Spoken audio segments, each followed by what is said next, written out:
To come on in. All right, we do have, if you would, please conduct roll call. Will Harris, Here.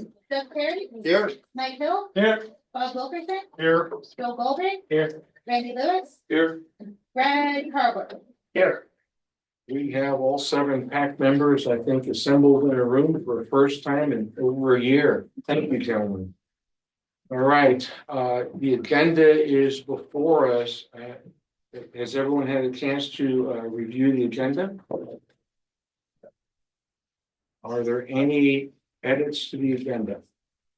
I'll make a motion to accept the agenda. If I may, I do have one, and that is under work sessions, it has the economic development.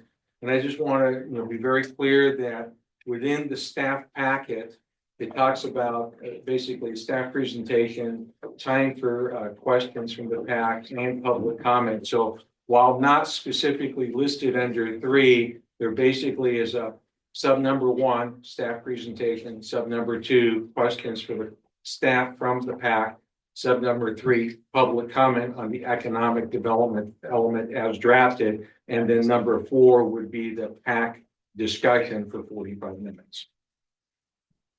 I'll make a motion to include your 4 points under number 3. Do I hear a second? All in favor? Aye. I hear pass. Joel, second. Okay, Joel, second. Folks, continue to come on in. Marissa, can someone do a head count? We don't have 40 for sure. That's the question. Yeah, I didn't have You 40. know where I'm headed. Yeah, you're good. Okay, all right, just want to make sure we're safe. Okay, PAC members, are there any conflicts of interest with regards to the business before the PAC this evening? Not doing I hearing none, we will go on. The next meeting is on April 14th, special meeting, and is that in this room? Yes. And another special meeting on April 28th, again in this room? Yes. Okay, the question. yes, Is there a regular meeting? there is not a regular meeting in April. Based on us going every other week, a regular meeting would have fallen on the 21st because we are off base. That is, the primary challenge with that is we can't, now that we're under Robert's rules, we can't address approval of minutes until at this point, the May regular meeting. Okay. Committee or staff updates. So I'm gonna share my screen real quick, so I can show everyone where our calendar is on the website.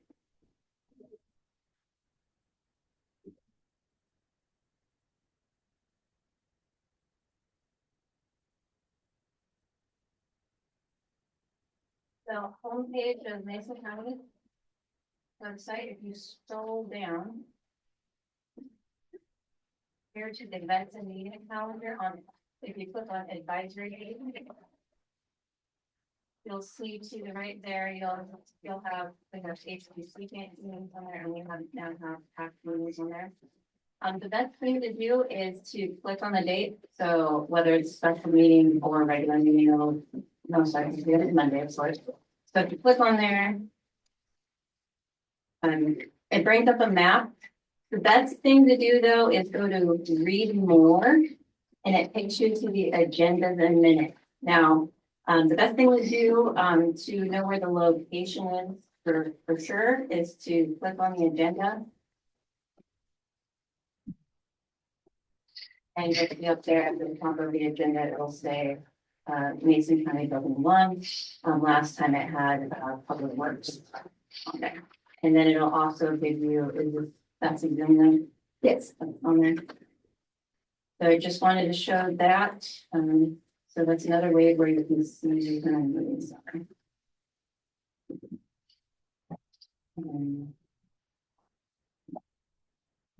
Oh. Okay.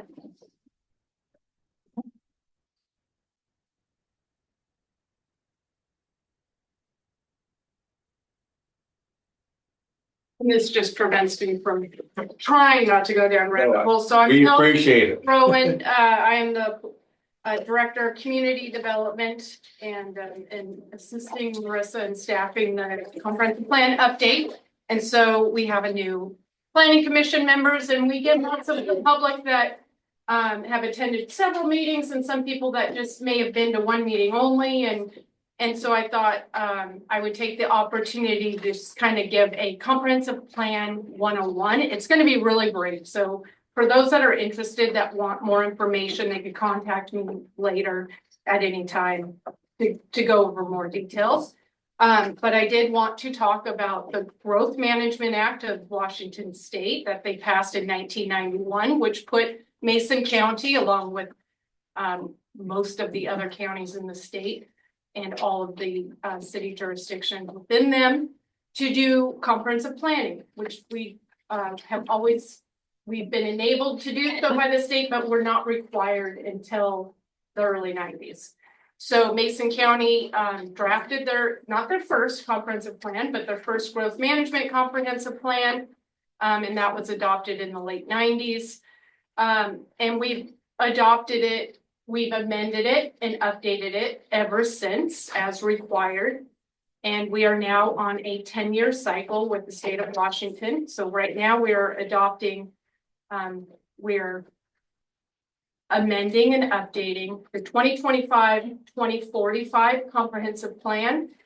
So it looks 20 years out, but every 10 years it'll get updated. So the next time will be 2035 for a 2035-2055 comprehensive plan. And the state requires us to have certain elements within the comprehensive plan that we have to address.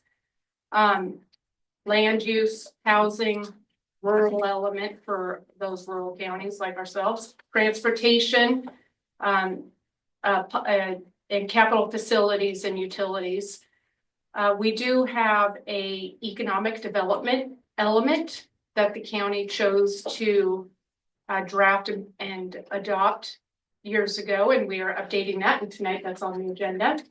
And we also have a parks plan that the county has opted in to do, and that is was updated in 2022, but is part of this comp plan that gets updated separately from this process. The Planning Advisory Commission is, among other things, they do hear comprehensive plan updates, and it allows the public additional opportunities to learn about the comprehensive plan, understand what it is not, and comment on particular pieces.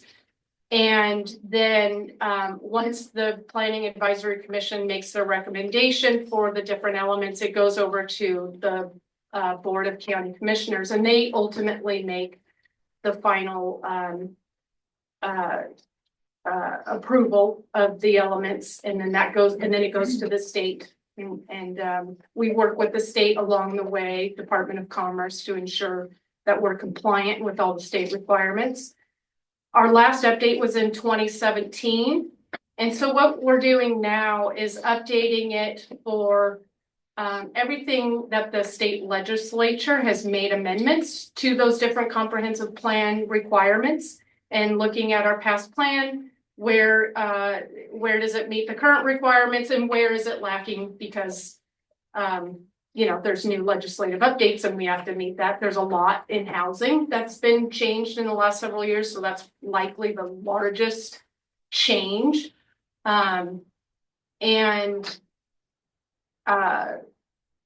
This is why I take notes, right? Now when we're talking. And so that's just kind of the 101 on the comp plan. We, as staff, have been directed and have been for decades. So it's not with just our current commission, but with past commissions as well, Board of County Commissioners, that is, to look at the state minimum standards and start with that and make sure we are meeting state minimum requirements under growth management. And then, of course, we have flexibility to do otherwise. It's very important for our planning advisory members to look at the policies that they're making recommendations to the board on. And then the second thing I wanted to talk about just briefly, because I've been doing this for nearly 30 years. I'd say mostly in Mason County, but also smaller cities and also at a port district. And so I have different venues. And so when you know like the nuances of all these things, you don't think to tell people. And so it's dawned on me, maybe not everyone may know the difference between work sessions and public hearings. And so for the most part, I think we've been holding work sessions on the different comprehensive plan elements. And that allows our planning advisory commission members to talk amongst themselves about it, review the chapters, ask questions from staff, take public comment about them. And then ultimately, when those chapters come back for a public hearing, we hope to have those elements roughly drafted to where you're feeling really comfortable to make a recommendation to the board. But now you're just taking that final public testimony under the public hearing and then tweaking anything necessary before you guys make your recommendation to the board. And so currently we've been holding public work sessions, but they're not public hearings. And I don't know that anyone really needs to know the difference other than in a work session, the planning advisory commission is not making recommendations or taking, you're just talking amongst yourselves, saying, hey, we want tweaks, edits here, we want to learn more about this or that. And listening to public comment on where we might want to make amendments to different policies and such. But it is that public hearing where folks will be allowed to do public testimony, and then you guys will be making a voting, recommendation to the board. So with that, I'm going to be done. Any questions for Kel?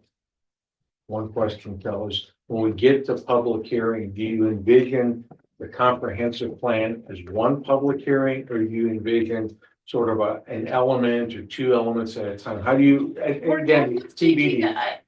We may break it down. It kind of depends on where we're at timing wise and what we have time for and how comfortable we are with how you guys have gotten through. I have a feeling tonight, we visited this particular element that we're going to have a work session on a couple different times. And so if you guys feel comfortable, then, we'll see. So we'll see how many of those elements you get through, where we're at. And then Marissa and I could assess, do we want it to do this now? Here's the full draft comp plan. Let's have a single public hearing, or do we want to break it up into two sessions? We'll figure that out.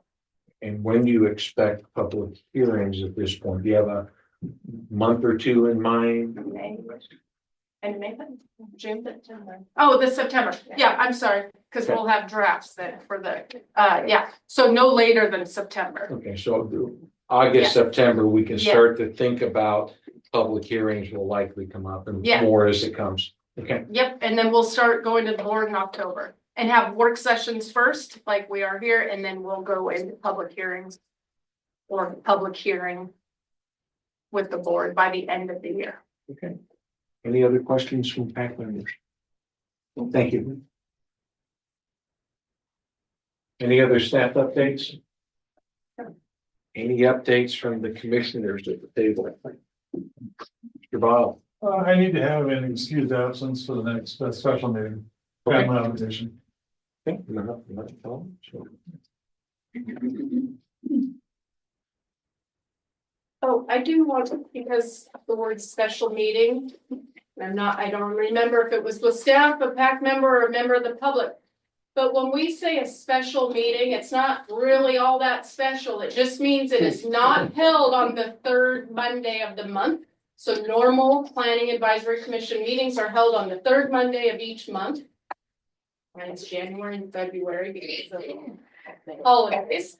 And so anytime it's not held on the third Monday, it's called a special meeting. That's it. That's the only thing that's special about it. Thank you. Given we have no other business, we'll move on to public comment. I'd like to start in the room tonight with public comment, and seeing a number of faces I had not seen in the room before. I would like to start with, if anyone has a public comment, we ask that you raise your hand. I'll identify you. It's limited to 3 minutes. It is, we just ask you identify who you are and generally where you live, And I would like to ask tonight that we start with folks, if you have not spoken in this room in the past year, and you would like to make, basically, I'd like to get as many differing voices as possible. And so if you have not spoken in this room in public comment in the previous 12 months and would like to provide a public comment, please raise your hand. And I see your hand, Jacob, but I know you spoke in the last 12 months. Okay, is any, yes, ma'am? Great. My name is Amy Harding. 1 minute. Okay. Okay, we're good. Oh, sorry. Yeah, please come to the podium. We'll time you and tell you when to get ready. So, My name is Amy Harding and I live in Belfair. And I am here specifically because we're planning the next 10 years. And I do not want to see us being held down by this green energy, save the planet, environment hoopla. I mean, I am all for, I recycle. And I throw my garbage away and I take care as much as I can. But I don't want to be forced to drive an electric vehicle or to use a gas stove over a, I don't even know what the difference of all of it is. All these regulations that they're trying to put on us, so we can't live our lives. We're in America, we're supposed to be free. Capitalism, obviously I don't want to harm my community or my people, but that's why I'm here. all right, thank you, Ms. Harvey. Anyone else who is not? Yes, sir. Dean Jewett, lifelong Mason County member, graduate of Shelton High School, and major debunker of the Green New Deal. Which to me is about the most ludicrous thing that you could even think about. So, what is so uncommon about common sense? I mean, it's common sense. Everybody should have it, right? So we should make decisions about our future, whether we're capitalistic or what we are, and we should go with those. Should somebody come in and tell us that we can't use a natural gas stove? Absolutely not. The most ridiculous thing I ever heard of. So, you know, why do we have to go to electric? Well, because you can control electric. So everybody signs up, and if you heard, you know, I used to run telecom companies in Colorado. And they got everybody to sign up, you know, let us control your thermostat, let us give us all this. If there's a climate emergency, we reserve the right to reduce your thermostat, raise it, lower it, do whatever else we need to do. A lot of people signed up to that under the guise of having a $2 or $3 or $4 discount on their bill without even realizing what they were signing up for. Know what you're signing up for, understand what you're signing up for, and listen to the people that have some common sense in the room. If you've only been around for 20 years, maybe you don't have the common sense that you need to be up here speaking. Maybe you do, you know, who knows? But open your eyes, open your ears. So you remember acid rain? You remember global warming? We're all going to be underwater. Islands are going to, you know, be disappearing, all this kind of stuff. Polar bears are going to be starving to death. You name it. You know what? You go back and you look at the people that wrote that article. You know when it was written? 1929. Wow, you're kidding me. 1929, the article was written? Sounds like it was just written yesterday. So I would appreciate it if you guys, you know, planning our future for the next 10, 15, 20 years, make sure that you listen and you hear. There's two different things, listening and hearing. You go ahead and listen, as long as you let it go out the other ear. Thank you very much. Thank you, Mr. Hewitt.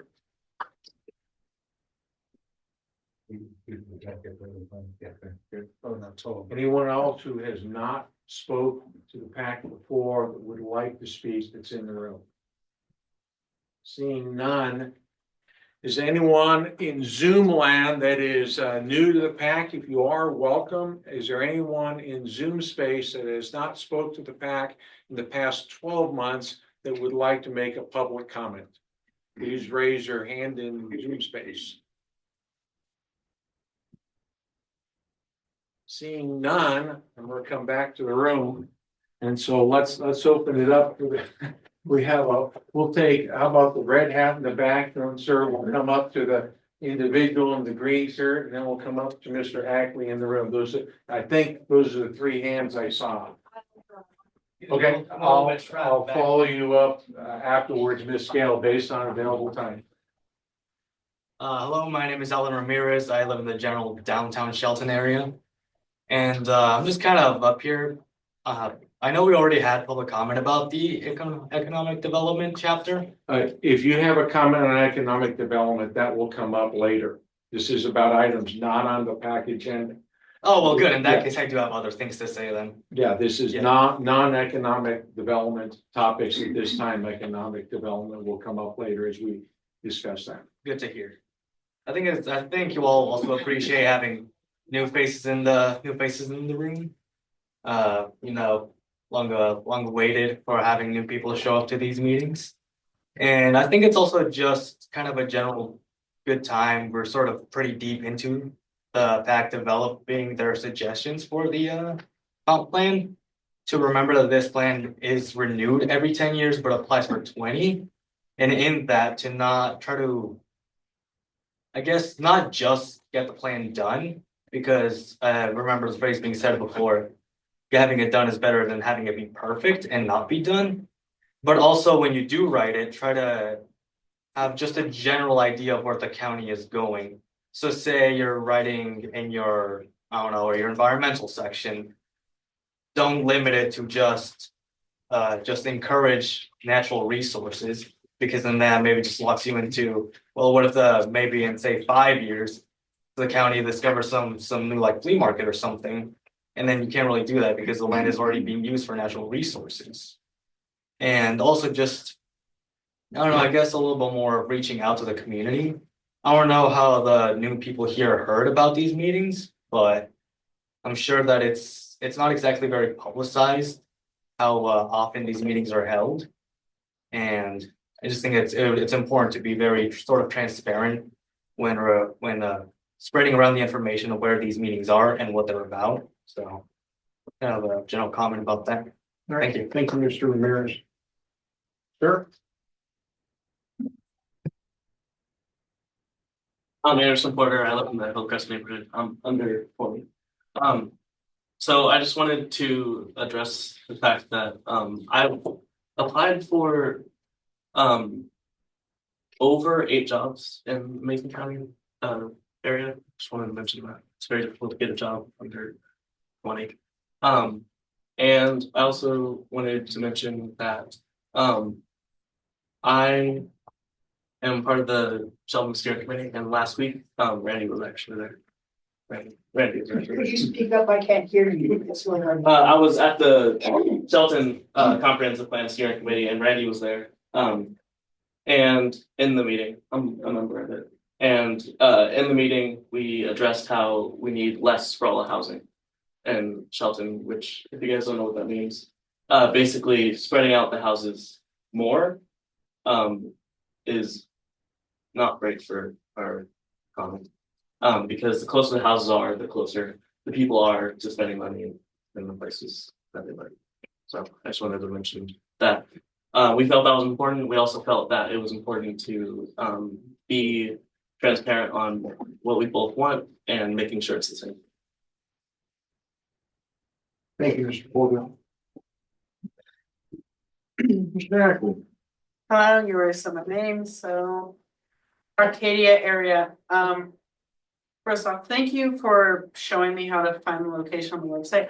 But I was looking for like the location on the website earlier. It was very confusing. I was also trying to tell new people about this, like people who, you want new voices. I was at a meeting but I was at this thing on Saturday, and a bunch of people were asking about PAC, and I was trying to explain that. I was trying to explain what it is and where to go. And I wasn't sure. I might have probably misled quite a few people because I was unable, I didn't exactly know where the next meeting was going to be held. And I think it should be a little easier to like find out where the meeting is going to be on the website. Thank you, Mr. Ackley.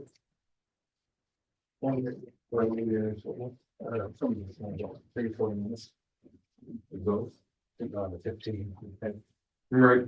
Yes, sir. I'm gonna let you go before Miss Gale, because you haven't spoke here before. Thank you.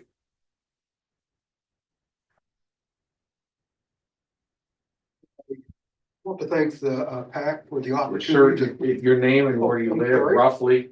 Hi, my name is Jeff Myers and I reside in Shelton, the Ingleside area. Rather a newcomer since about 1992. So a lot of the local stuff here is somewhat foreign to me. I'm an elderly person. I don't know, maybe you can tell. So technology, unlike my young friends over here, I'm not all that familiar with it, so I kind of fumbled through that. But I was able to find the information on this and I apologize to this young man here who wasn't able to do so. With that being said, I'm glad I'm here. I'm glad that the young people here are interested in taking part in our civic duties that we should all belong or engage in. Insofar as the Planning Commission, I've heard a number of comments about conserving the natural resources versus exploiting it. I think there has to be a balance struck. I don't want to drink polluted water. I don't want to breathe foul air. Yet on the same side, I want to see people be employed. Now, you gotta be able to balance that somehow. If you do everything to save the fish, save the water, save the air, kill humanity, then you got something going for you. But it also kills employment. I think that it's important, again, this whole idea of balance. And with balance, there has to be respect for knowing what you can afford and what you cannot afford. If you make all these dreams and build them up in the air, who's going to pay for those houses in the sky? Especially if you're unemployed. So there's a tax base. Businesses are fleeing this community. I don't know if you're aware of what the state legislature has done. They're driving businesses out of the state with the new proposed taxes. Now, if you want taxes for everything beneath the sun, something is going to give. People will not stay here. People will not invest. Take a look at some of the other states in this great nation of ours, California. They're looking at losing congressional seats. They're also losing employers. Thank you. Thank you, Mr. Myers. Wow. 1 minute. All right. Ms. Gale, I'm going to, we are getting close to our 15 minutes, but if you can, you've got a minute, maybe minute and a half, if that will work. That will take us to our 15 minutes of open public comment. Does anyone else want to please? I'm willing to get that. Go ahead. Thank you, Ms. Gale.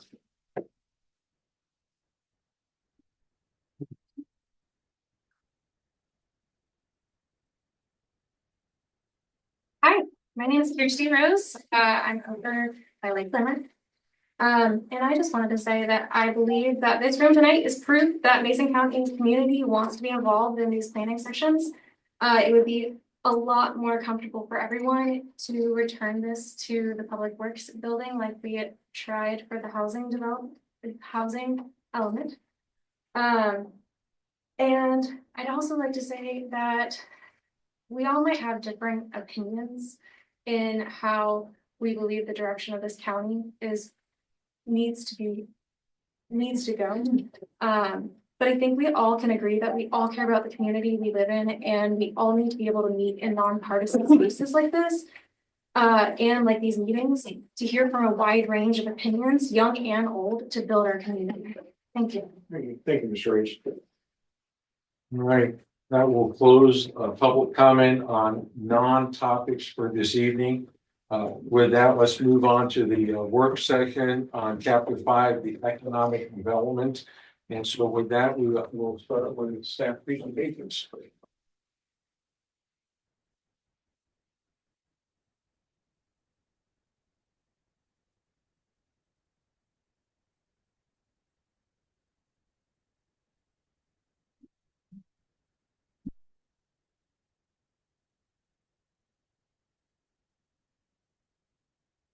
So I just want to quickly go over the schedule. It's subject to change. So tonight, all we have on the agenda is the economic development chapter. And on April 14th, is utilities and capital facilities. April 28th, transportation, and then we are going to have a progress to date on the climate resiliency and hazard mitigation elements. And then tentatively, chapter 3 land use. And then we have our May 19th date, which is the draft chapter 11 climate resilience and hazard mitigation. And full conference. So those are subject to change, but that is the current state. Chapter 5 economic development. Progress. So the PAC first reviewed the chapter on January 27th. They discussed the possibility that there might be excessive goals and policies in the chapter.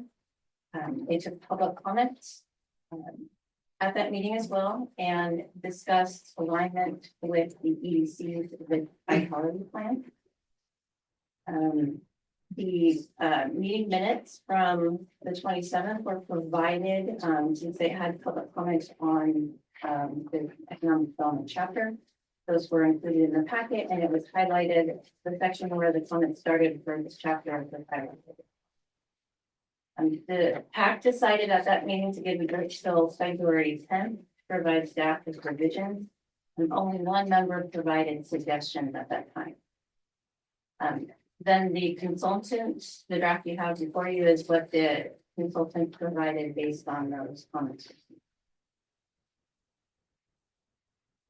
So there's not a lot of guidance since it's an optional element, and it's going to be very short because we've reviewed this already. But the WAC and the RCW gives a little bit of guidance, and that is summary of the local economy. Does the revised draft contain a summary of the local economy or reference an existing economic development plan at the county or regional level with a summary? That is one of the first elements it looks for. Does the revised draft contain a summary of the strengths and weaknesses of the local economy or reference an existing economic development plan at the county or regional level with such a summary? And the third is, does the revised draft identify policies, programs, and projects to foster economic growth and development and to address future needs or reference an existing economic development plan at the county or regional level with such a summary? So in the packet you received, like I mentioned before, you received the January 27th comments, as well as a clean and redlined version of the chapter. Staff only has one recommendation. Like I said, the economic development element is optional, and the PAC has a little bit more leeway how they form the chapter. And the only policy I would recommend putting in a different chapter is on page 10 of your clean line, policy 1.1.11, and that's aligned planning and development policies for fire access roads with annual and 6-year TIP to ensure adequate road infrastructure to allow for housing development. That may be more appropriate in the transportation. But other than that, staff doesn't have any other recommendations. We talked about the RCW requirements, staff feedback, and then the consultants also provided their feedback in the red line version that was provided to you. And so PAC member feedback, we got feedback from one member and we might get additional feedback tonight. Next thing to do is review all oral and written public comments and deliberate on all the above. And tonight we're just looking that, to make sure that the element is pretty much there, that we don't have any serious issues. So it's not we're not recommending it tonight, we're just making sure we're tying up any serious issues. So I'm going to give it over to the chair. All right, thank you. Any questions from the PAC members for staff? Sure. One, and I don't need an exact answer on this. When we, on pages 2 and 3, you know, we have a variety of numbers and factors. And I'm I'm gonna not, bring that up on the screen, please, for everyone to see. the question I have is like, at the beginning of section 5.2.2 will state, you know, approximate employment, and again, these are approximate. But I was wondering how that number was derived to based on the chart above it, the, the circle chart above it, because nothing comes close to 15.9, 62. Question. And if we don't know the answer, some reference should be there, why that number is different. I'm gonna have you repeat it because I was busy Okay, finding the no problem. document, so let me get to where you. No problem. 5.2.2. All points. Same thing. Right here, what he's talking about is these two numbers are jobs in Mason County, people that live elsewhere that come to the county, people that live in the county and go to work. And this adds up to 13.3-ish. Yeah, right. If you scroll down, right here, we talk about Mason County has approximately 15,962. 13.3 and 15.9, the delta between it, that's the question. Some of it might be, this is 2022, this is clearly 2023. However, that's a pretty big jump in 1 year for Mason County. I think that's the question, is that correct? Yeah, in short, yes. So, I mean, it won't affect what we have for policies and what have you, just it would seem like those should synchronize up there. You can verify, I'll verify. And then one last question, in these numbers. On page 3, you have that, figure 5-2. Go to the tornado chart. There you go. Right. Just curious, in one sector, taking construction. Is that based upon companies that are in Mason County doing work in Mason County, or is that based on anybody coming from any number of directions working in Mason County, or do we know? I'm just curious. And if it's not known, it's the way it goes.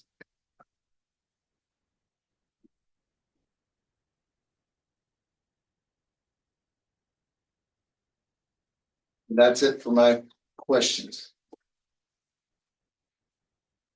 Sure. Wait, they're coming. Anyone back? Randy? I had a couple of questions.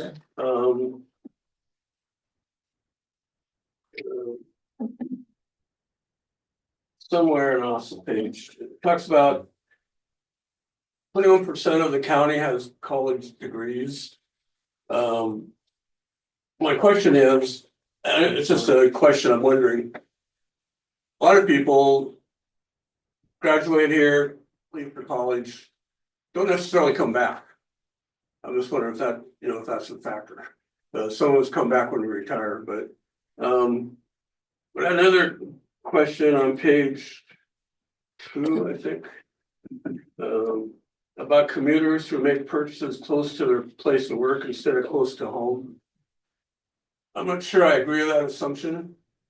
Personally, I live outside the city, go into the city, slay the dragon, but the last thing I wanted to do was hang around and buy something. I would go home, rest, whatever.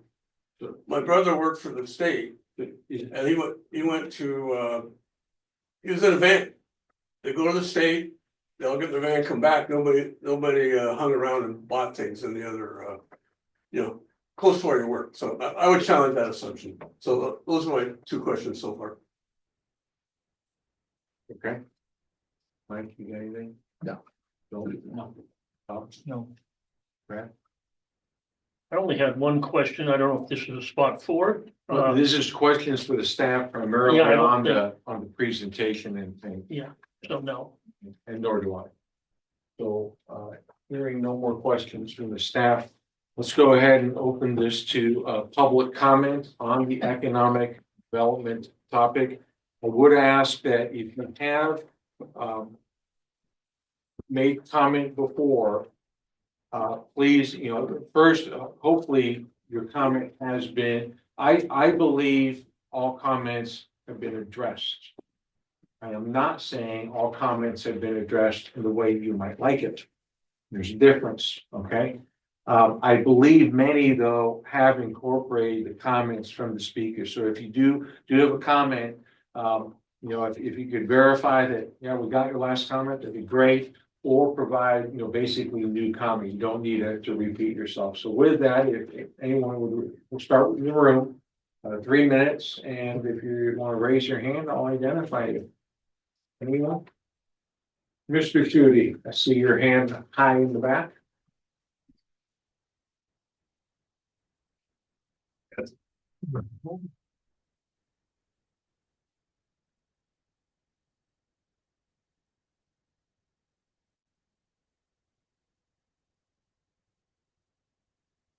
But you started my timer yet.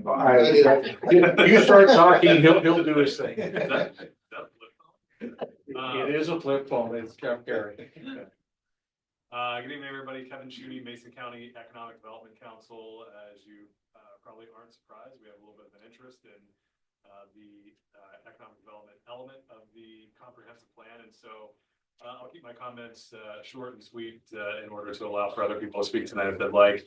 I think this is a much improved draft based on what we had reviewed back in January. And so I'm happy to see a little bit more alignment with the county's comprehensive plan draft element here tonight. The work that we're doing at the Economic Development Council. No document is perfect, but this one I think is pretty close to ready for your consideration and your support. So we appreciate all the work that you've done on this over the past couple of months. Also, all the work that staff has done on this to incorporate the feedback that they've heard at meetings and from the public. Just really critical that we have a workable set of policies for the economic development element. Economic development will drive all of the other considerations of the comp plan in many ways, including housing development, and as well as some of the other projects that are associated with the comp plan. So thank you for your work on this. I look forward to supporting this in its final phase when it gets in front of the county commission. And if you ever have any questions or need anything from us, we are available to assist. So thank you. Thank you, Mr. Shooty. Yes, Ms. Dale.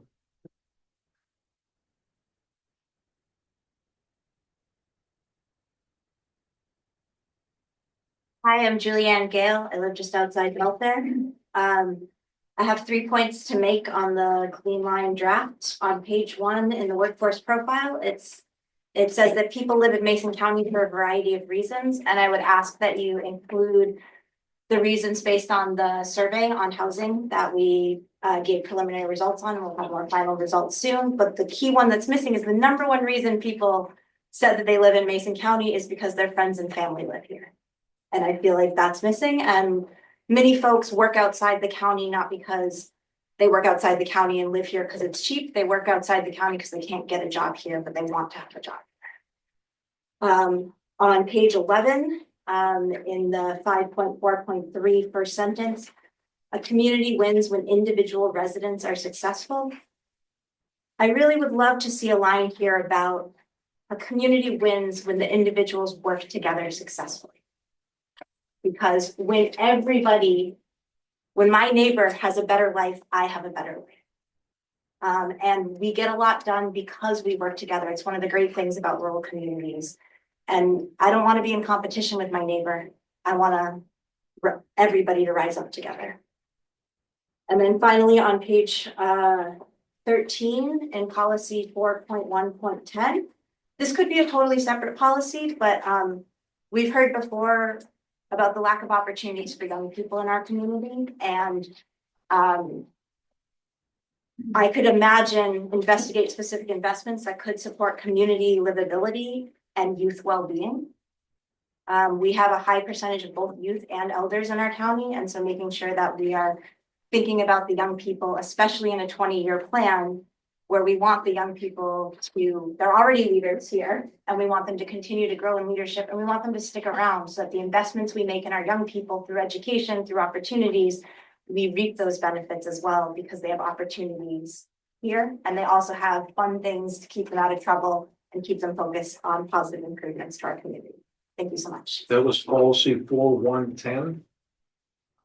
You know what? There's two 4110s actually on page 13. It's the top one. But it could be its own policy. Thank you. But you should probably only have one for 110.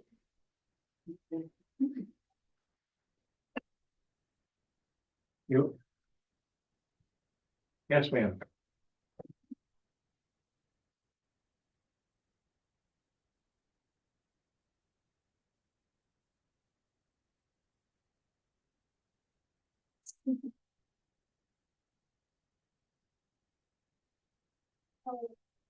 My name is Alex Cindy. I wanted to discuss about this draft. Um, so it's just people with jobs. Some of the percentage, I'm pretty sure involves the youth. And me and my colleagues that have been looking for jobs to get life experience. But the youth suppression here is extraordinarily bad, and they only hire older people. And we're trying to learn more life experiences so that way we're more prepared for our future. But it's like almost impossible for teenagers to get jobs here because no one wants to give us no one wants to really let us have a chance to try and get a job. Thank you. Thank you very much. Mr. Ramirez.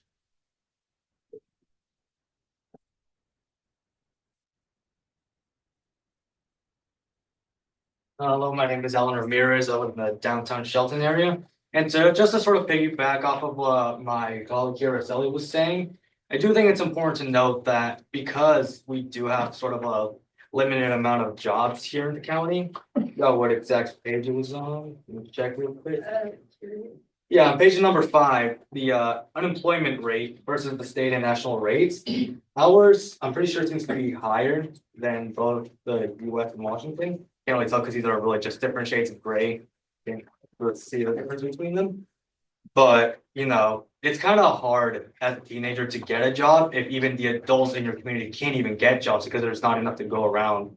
So you have to start to think about if the comp plan itself isn't gonna, the comp plan itself isn't gonna create jobs, but it's gonna allow for room for industry to come in to create jobs.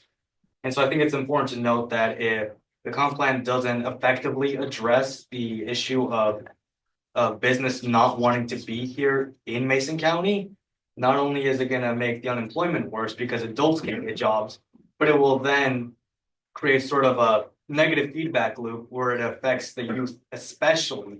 Because imagine being a teenager, your parents can't get jobs, so even less so you can get a job. A company isn't going to be looking to hire someone who has nothing to do after school other than, I don't know, go vandalize something. Because what else are you left to do if you can't get a job while you're in high school? If there's no real, the county parks around here are very far apart. Public transportation, because of all the sprawl that we have, is pretty difficult to be effective to actually get people around to these parks. And so I think something good that the county could do is maybe implement a policy that is something like, I don't know, what's the word, sort of embellish, I don't know what the exact word would be, but sort of like promoting things like the farmers market. You know, you have a farmers market here across the street from like the civic center. And I think that's really nice because not only does it allow for all of these local people to come in and sell you local products that are grown here in Mason County, but if you have more like flea markets, I remember I used to before this place it's now an Amazon warehouse, But it used to be a flea market, and it was a really fun place to go because you had all of these different local people to Tacoma. Because there wasn't really anything like that here in Shelton or Mason County. So the county, I don't know, implemented a policy saying something like embellish local industry. Like having more flea markets, maybe all the county parks that are not in the best of shape could be refurbished to not just be a place with swings and slides, but a place where you can have these sort of community gatherings, like a flea market, community events, like the pancake breakfast that they have down at Newland Park about every year, something like that. Who knows, maybe another forest festival, somewhere else in the country. Thank you, Mr. Ramirez. We're gonna start with a new person over, that's Jeff. I forget, Jeff Myers. Yeah, that's you. Yeah, go. All yours. You mean Dean Jewett? Dean Jewett, I'm sorry, Jeff Myers, the guy in the back, right? Dean, I'll get it right, yeah, that's all right. Hi, so lifelong Mason County member. So here jobs. There's jobs. If you go out and apply for the job, you have to apply for a job that you can do. If you go and apply for a job you can't do, then you're not gonna get that job. Okay? I had no problem working the Christmas trees, working the clams, working oysters, working the restaurant, working construction, working telecom, entrepreneur. I mean, there's a plethora of jobs out there to do. There's also all kinds of things to do, but you have to go out there and you have to be assertive. You have to be a go-getter and you have to go get them. There's a father in the room here, and I gave his son a job, and I kind of taught him how to work. And he taught me about being a kid. That gentleman right now, 18 years old, running down the electrical licensing in the trades. It's going to be a great job for that individual. There's plumbers, carpenters, cable TV, IT stuff. You can be laying fiber optics lines. You can be hooking up IT. You can be working. There's so many things that are available to do. So when I hear that there's not, what that tells me is that's what you can't do. We don't need a community of can't do. We need a community of can do. Thank you. Okay, so I mean, you look around, there's at least a dozen people in places that I know that are looking for people to work right now. Construction trades, the city, MASCOM, the county. There's hiring fairs all over the place. So as far as I'm concerned, when I hear that you can't get a job, that goes in one ear and right out the other faster, just like you're working at Boeing on a jet engine. Thank you, Dean. Let's start with you. We'll jump over to you, and then we'll go to the back corner. So one minute, I'm sorry, Jacob, I'll get to you. Gonna be exciting tonight. I'm Patsy Sher Andrews. I am also a longtime resident here in Mason County. My family is well known. We were taught a work ethic. When I was 8 years old, which I realize you can't do that today, you can thank your government for having children have to have a work permit when they can't work when they're 16, they can't babysit. I was cleaning house when I was 8 years old. I was babysitting at 11. I didn't have a community or an organization that held my hand and walked me through life. I was taught that if I want to succeed, I have to do it myself. And I have had many jobs. I moved to Ohio. I was in 4-H. I was in Scouts. In 4-H, I learned life skills, which I don't know if they still have 4-H today, but it is a very good organization. I learned how to grow crops, how to can, how to sew, how to knit. And then I moved to Ohio and I worked in steel mills. I knew nothing about a steel mill, but I'm not afraid to get grit under my nails. And I told those people, if you hire me, you'll never regret the day you hired me. I was a woman in a male-dominated industry back in the 70s, and they were glad, and I moved up. I worked in machine shops. I'm good at math. So you know what? They hired me because I passed the math test. I learned how to run a machine. I learned how to read programming. And then from there, you can take I'm sorry, you can go to vocational schools and you can learn so much, but to these young people, you just have to have the determination and not be afraid to get in a ditch and get your fingers dirty. That's all I have to say. Thank you, ma'am. Okay. Ma'am, you're next. Then to the back corner, then Mr. Ackley, sir, then we'll get to you, okay? One at a time. Hello, my name is Nikhil Porter. I live in the Arcadia neighborhood. I am over 20. I actually hit a lot of these statistics because I graduated from Shelton High School. I went to Western Washington and got my math computer science degree and moved back to Mason County. We saw the surveys because friends and family. I wanted to be in Mason County because I love the community, I love the nature, and I wanted to be close to everybody. I also had a hard time finding a job. I am well experienced. I have a really good GPA, and it was not enough to get a job in Mason County. It was not enough to do a job in tons of fields. I applied to over 100 jobs after graduating college and got lucky enough to find a job in Olympia that I have to travel to because there's not enough jobs in Mason County to withhold the people that we have here. It's not, people are not working hard enough. There are not enough jobs. Thank you. Thank you, Ms. Porter. Sir in the back.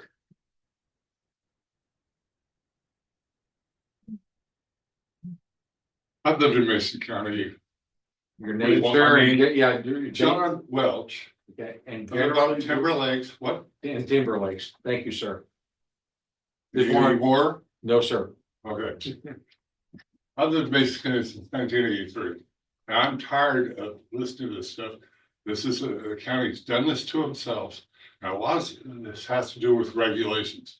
Businesses are going to come in here with a lot of regulations. Good example is Fred Meyer's.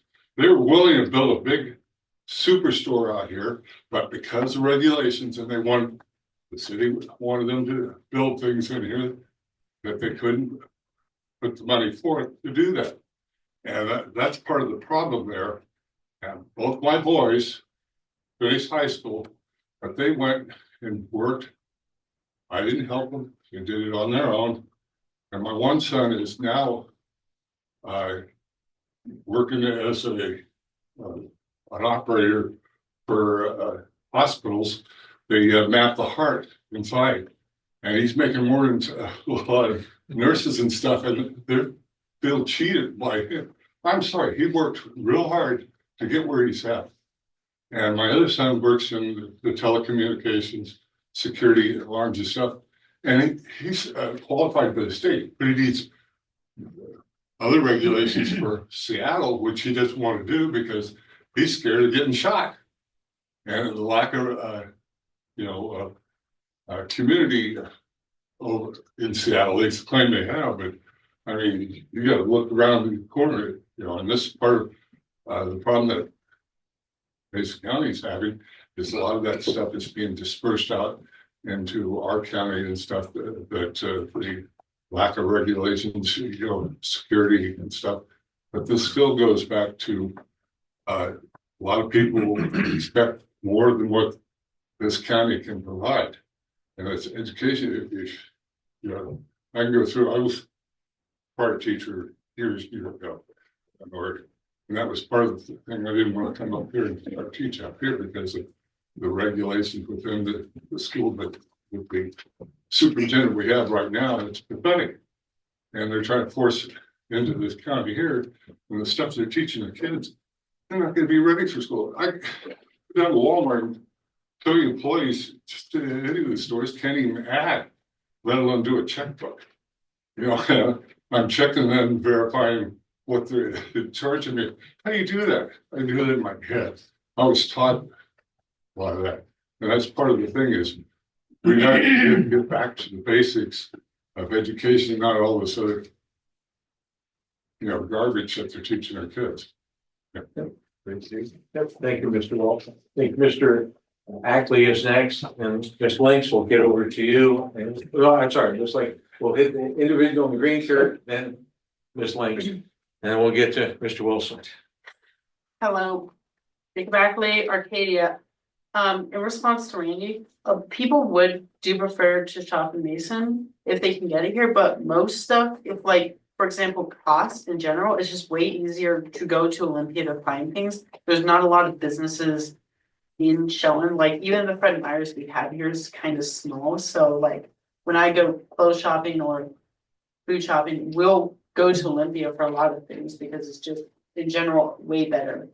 Second, it's nice that you were able to get a job in like the 1970s, but that was 50 years ago. Times have changed a lot, no offense.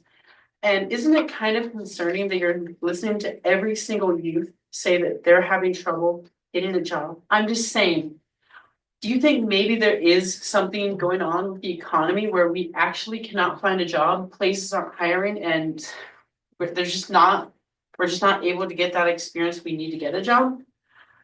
It's confusing for a lot of people my age. I mean, why is it that every person over here, okay, not every, but a lot of the people over here are just being like, I can't get a job, I can't get experience. I knew someone, or I met someone who was 20 years old looking for a job and he can't get anything because he didn't get experience when he was 18, but he can't get experience now. He's stuck, he's jobless, he's just trying to figure out where to go in the world and there's no place for him. Thank you, Mr. Ackley. Sir? Now we're to Ms. Links, and now we're to Mr. Wilson. We'll make our way around. No, still have Zoom space, so go ahead. Anderson Porter, I live in neighborhood. I just wanted to say that I've applied for every place that I can. I am currently on my way to getting my political science degree, and graduating early. So sorry that I can't get education faster like you used to be able to. Also, I am not here to tell you guys to make the economy thriving because you guys can't fix everything. But I'm here to like show you guys what we want to be able to get a job, even under 20 years old. Even if it is working in a lumber mill, whatever it is. And even like for me, I grew up here. I moved here in 2017, and my family has networked as much as they can, and they can't find families to help us, I guess, which I guess we're supposed to have. But I feel that we should have availability to have a job, I guess. And I also wanted to mention that this question was never answered last time. Is there a housing crisis in Mason County? Because if there is, then what are we doing with the economy? Okay, thank you, Mr. Porter. Ms. Links? Linda Links, I live out on Lynch Road, Shelton. I want to speak in favor of development, in favor of regulations. We need more regulations. If you own a shelter. Excuse me, this quick pause. Folks, I do ask everyone in the room, please be respectful of the speaker. They may or may not say what you want to hear. That's all right. You have your opportunity to state your opinion too, but we will respect the speakers. All right. Thank you. Go ahead. Economic development in Mason County is dependent on several of our industries, and a lot of them are resource based, which means that they depend on the government to keep place regulated so that people can't abuse our environment. So we want jobs, we want clean air, we want clean water, but in order to do that, you need to regulate. In my experience. Thank you, Ms. Links. Mr. Wilson. My name is Phil Wilson, and I live in the Union area.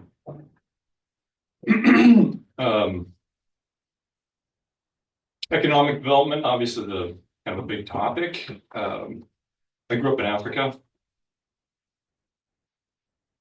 When we came back to the United States, it's a different place, a very different place. We'd be having very different discussions about the way things are going.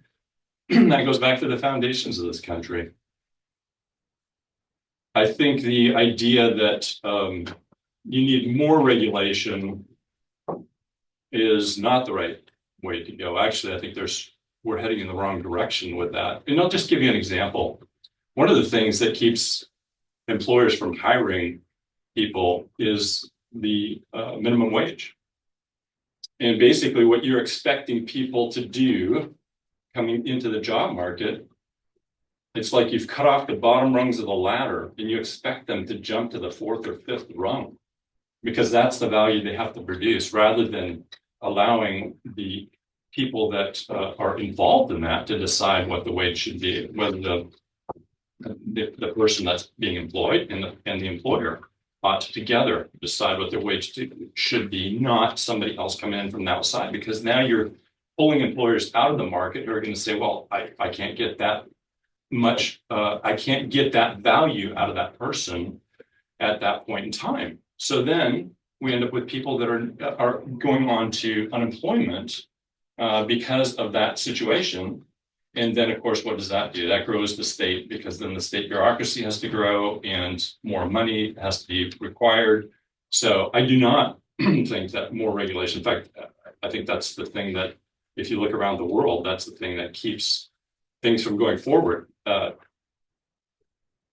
There is obviously some regulation that is needed, but I think you want to keep that to a minimum to encourage people to do employment, rather than trying to force people into employment. That's not going to work, and that hasn't worked. I mean, that's what we have looked at in systems around the world that have failed, is the idea that you're going to regulate people into employment. Great, thank you, Mr. Wilson. So I think, all right, Mr. Myers, what we got now? We got Dean sorted out from Jeff.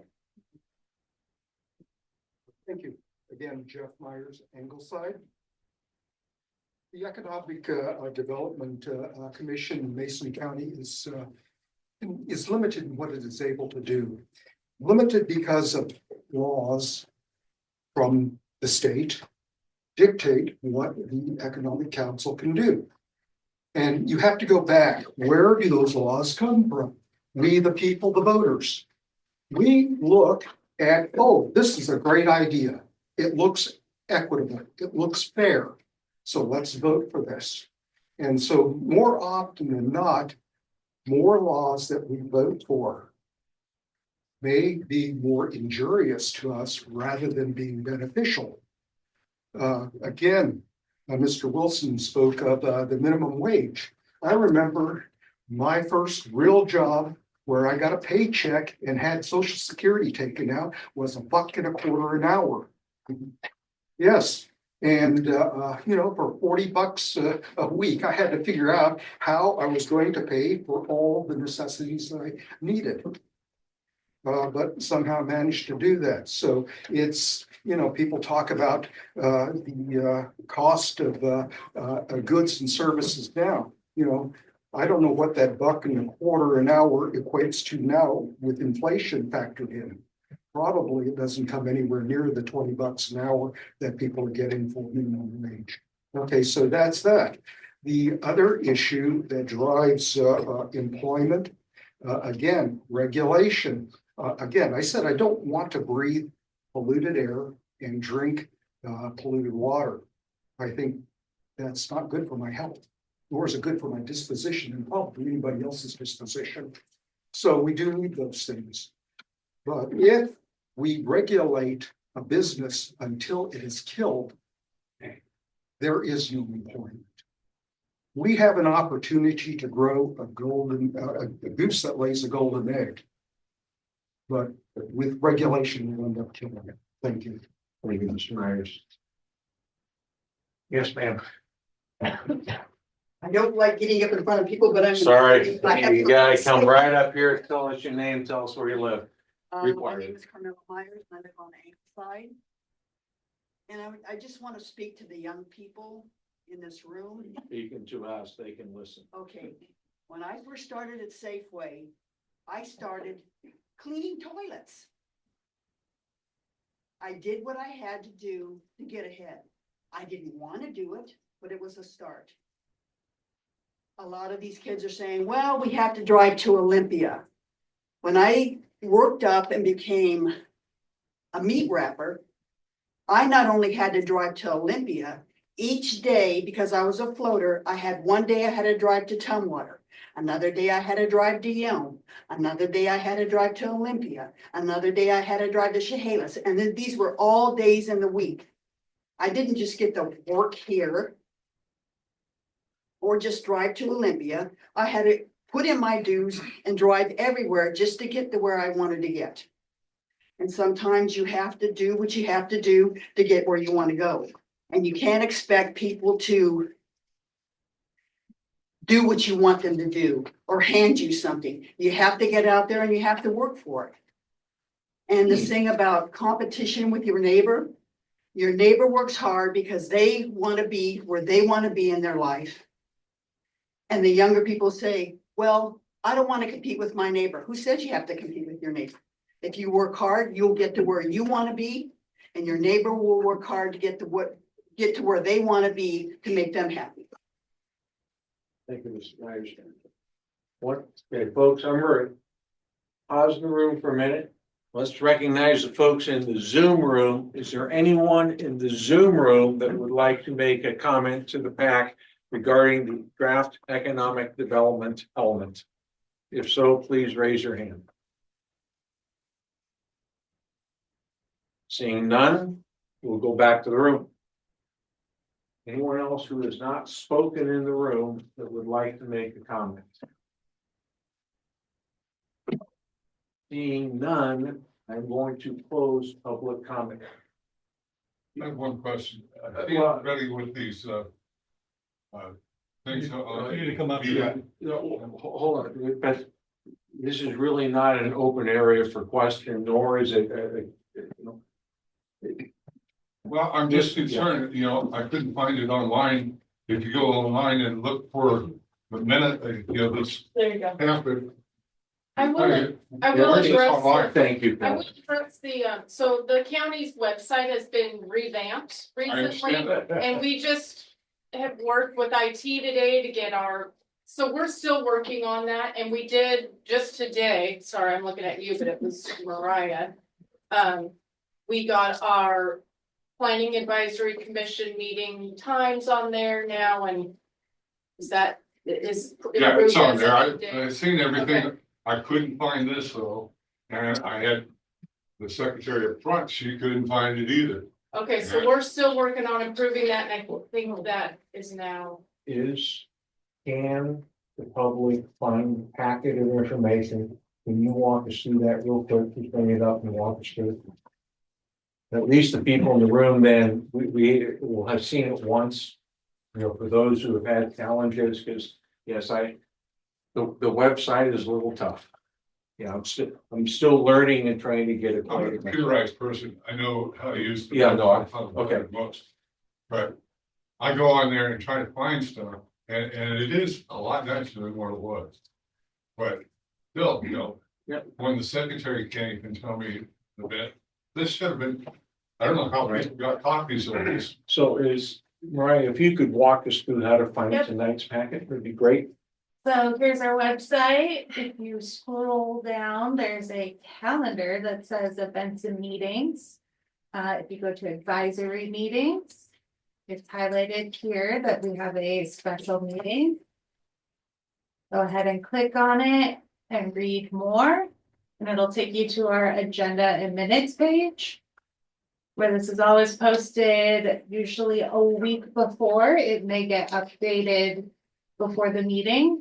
But you can tell when the last time it was on the bottom. And Mariah, if I may, this is actually then more than just the agenda. It's 72 pages and is the entire packet. Okay. I was hearing agenda and not recognizing it was packet until I saw 72 pages. Okay, thank you. All right. Mr. Welch, does that answer your question? Somewhat, when I looked, there was only 6 pages, but, I'll take the words of the. Well, it read 72. I was on 5 seconds ago. I'm not arguing your seat or not. No, we're moving. Okay. With that, public comment is closed. And so PAC members, it is open to us. What I would like to suggest for your consideration is staff gave us a series of questions to consider as we look at the adequacy of this packet. My apologies. Here we go. Yeah, okay. So in the Uriah, can you bring up the staff packet, please, and just go to, I think it's page 2. And so, and what I would ask us is, maybe we work through these first 3 questions and ask ourselves, for example, does this revised version, contain a summary of the local economy, okay, or reference an existing economic development plan at the county or regional level with such a summary? Not that it's perfect, not that we might not have individual answers, but does anyone, put another way, does anyone believe this is not contained, or does everyone believe this is contained? Because if we believe it is contained, then we have one discussion. If we actually believe there's a gap, I think it's a different discussion. Does that make sense? When you reference gap, how do you mean gap? You mean that's not included at all within the? Not included at all. Yeah, if we're missing something that needs to be represented, then we have a gap. Okay, we have stuff that's partially represented is where I'm having trouble. Okay, then okay, so we're partially there. Yeah. Do we believe this draft contains strengths and weaknesses of the local economy? Or again, reference something that does. I personally can say it lists the strengths, it's a little weak on the weaknesses. Okay. But I'm not hung up on having all the weaknesses spelled out at this point. Other thoughts? I agree with the first section and the second section, but the third one, as I'm looking through here, looking at the goals, the policies, objectives, is there incentives in the county to attract businesses such as, economic zones, that offer tax incentives to businesses to come in, especially considering the tax burden that's ever increasing on businesses and regulation as well. And I don't see that in here where we're offering these businesses any incentives. There's a lot of talk about how we're going to attract them, but I don't see what the attraction is necessarily in regard to that. If I'm a business, I got a lot of different places out there I can go. And it's a free market. I'm going to go where it's the freest. Where is that? Is it Mason County? Yes. Staff, can you address that? We do have opportunity zones in the Shelton area. Yeah. And, So as chair, I'm going to allow you to slightly extend your staff since we have the executive director of economic development here. He might have something to add. yeah, I mean, that's not an easy question to answer because it takes a long conversation with lots of nuance. I would ask those. But, the county has a lot of greenfield development, so I think what Mason County has to offer that the I-5 corridor does not is land availability. I think that one of the things that the Planning Advisory Commission would be well suited to do is look at the policies and all the different elements that can help promote things like infrastructure, and that goes along with development, and policies that you think would be appropriate as far as those incentives. But I can't speak on behalf of the Board of County Commissioners and what they think are incentives for development. I work in community development. It's to the point where we have existing development regulations that we go with. I don't have authority to, attract individual businesses and give them deals. That's not something we do in our department. So it's at a much higher level. And so I think you can look at the comp plan and the policies, whether it's in this economic development chapter or others, where you can be crafting those policies that you think would then, trickle down to development regulations. Kel, could you please explain the term greenfield and then Greenfield brownfield also? The brownfield are previously developed typically have some sort of environmental impact as far as pollution, toxicity. I worked at Port of Tacoma. We had lots of brownfield development, very expensive.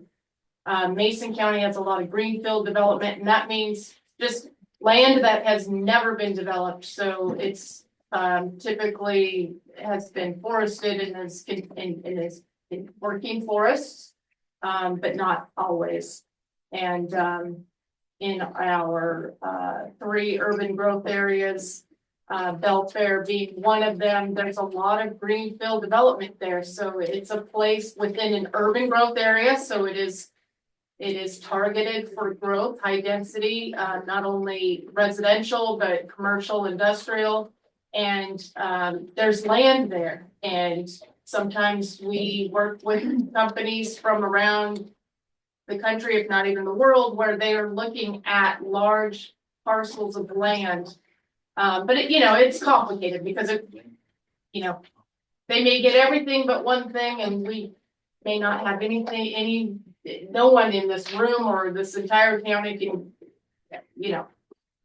can deliver on the needs of that. But we certainly would welcome any drafted policies that would encourage such a thing. Great, thank you. Yeah, I just wanted for those, one second, for those who aren't familiar with greenfield, brownfield, just wanted to make sure you understand. Greenfield is basically you're building on a site that hasn't been built on before. Brownfield often is renovating existing facility or building on a site that had previous building. Mr. Neary. Mark Neary, I'm the Mason County Administrator. Up in Belfair, I think we have done things to encourage development, right? So back in 21, 22, the planned action EIS. Yeah. So we did a planned action EIS where we identified a specific area. We zoned it to be open. And there's work that has already been done that a potential developer may not have to go and do all of the regulatory steps, right? Because we've already done some of that for them. So I do think there are areas within Mason County that planning and development has zoned appropriately, done some of the preliminary work already to encourage development. And now the county, along with our partners for our utilities, so our public utility districts and our fire districts and our school districts, are getting together to say, do we have the necessary infrastructure available there for somebody to come and develop? And so we continually are trying to improve that infrastructure to meet the needs of potential businesses that want to come to Mason County. So if I understand what Mike's saying, what we're missing is at least another two, at least what I hear is two or three other strengths of economic development in this. One, and it's not included, it's not presented in this document. Is that? Yeah. And is that something we? Well, and then maybe even identify areas like around the Port of Shelton. I mean, if I had never lived around here and I just was zooming in on Google Earth and I was looking for a place to buy 1,000 acres to start developing, next Amazon warehouse, I would look at the Port of Shelton because it's flat. Right. And then I would want to know, is there infrastructure there? There's 101, which could be developed into a nice four-lane corridor through there. So I would be curious about what is the infrastructure, how easy it would be to build it out. And then I would start negotiating for that property. So maybe a starting point then is let's discuss the sort of question one. Jeff, you mentioned some at least partial gaps in the definition of the summary of the local economy, et cetera. What is it that you're where should we focus our discussion there? Okay, so I have a list of 9 things and we'll just and that way if you stay focused on that. So what I see like on page 7, we've listed businesses, sports, utility districts, what have you. We didn't list anything under, nothing was listed under hospitals or healthcare. And we're saying that's a segment of employment we're trying to look and develop. And I don't have the word for it, but This starts with the phrase at least. Or we can ask the question around the mission, you know, is that something we want in this document? If the Commission says no, well, then we move on. So, Where else? okay, so, and that was on page 7. Page 9. Well, 2 minutes.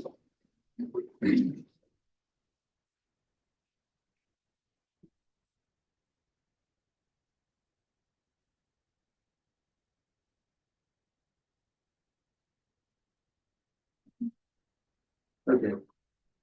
2-1, I got a little bit more precise. We keep talking about. So go, let's, if we can't, Ryan, can you please scroll to goal 2.1 on page 9? Yeah, it's section 5.4. You want the clean version or the red line version? There's fine. 2.1. Correct, goal 2.1. So if you go to section 5.4, you have 4 objectives, and then right below that, a couple paragraphs lower, there are goals, 2.1.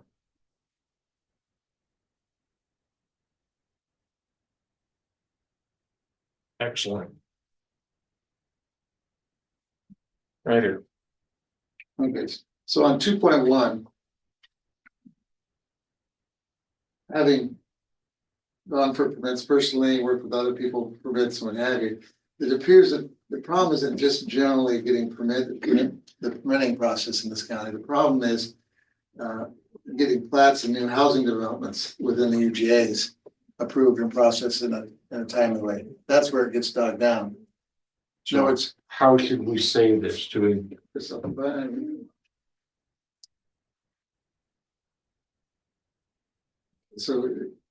by clear, predictable, so right after permitting processes that you know, basically prioritize approving plats and housing developments within QJs while maintaining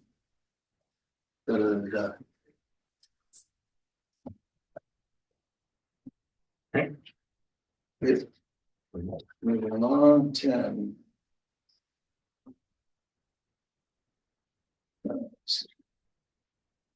Page 10. 1.1.3 question. In the clear document is the sticky note, and it references something for a long paragraph from the EDC director about tribal enterprise development. And I don't quite understand all the aspects of it, but was that incorporated anywhere in that was in the document? He disappeared. He left. So Pat Little. I'll just ask Jeremy, did anybody see anything that referenced, it dealt with tribal enterprise expansion within, you know, tribal enterprises? And there was a discussion about, you know, them working with the community, you know, the county and development, their comprehensive plan. And so I don't remember that being code anywhere in the document.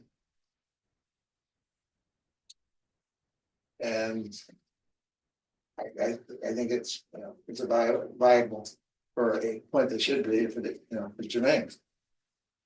But I didn't see it anywhere. Well, I wonder if the sticky's in the right spot too. Well, it was. I don't see how. Yeah. This is related to electrical. Other than, yeah. I mean, because we get down and talk about. Yeah. Taxing districts, fire protection districts and others. Okay, well, then that maybe should have been taken out of there. So it was Miss Sticky. Miss Sticky, this stuff. Okay. Okay, moving on. Policy 1.1.5. Okay, so permit. Move that right here.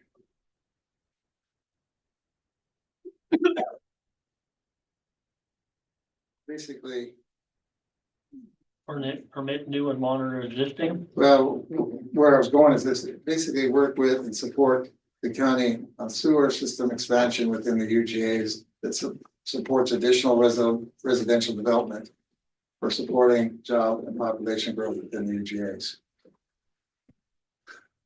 And I can give that to you later. It's separate. Got it out of the sticky note classes. Related to 1.15. What I'm saying is this issue, one issue of growth, problem of growth in this county is making sure we have the adequate sewer within the UGAs to allow. Along with roads and fire protection, electrical and water, and yes, it's all of those things. All infrastructure.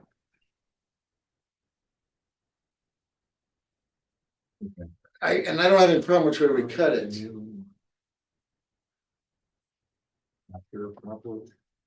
They just said septic, and then so I took off and said, no, we need to focus on the UGAs.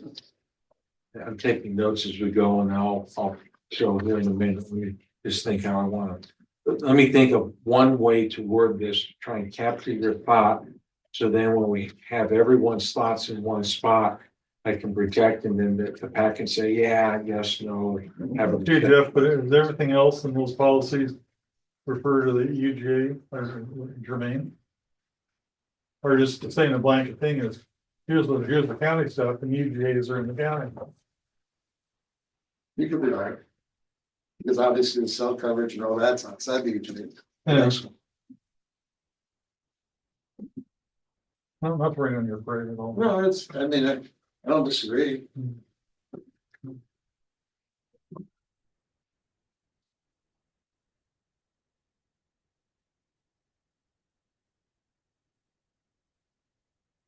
Got some words. I think I have your intent. So what's next?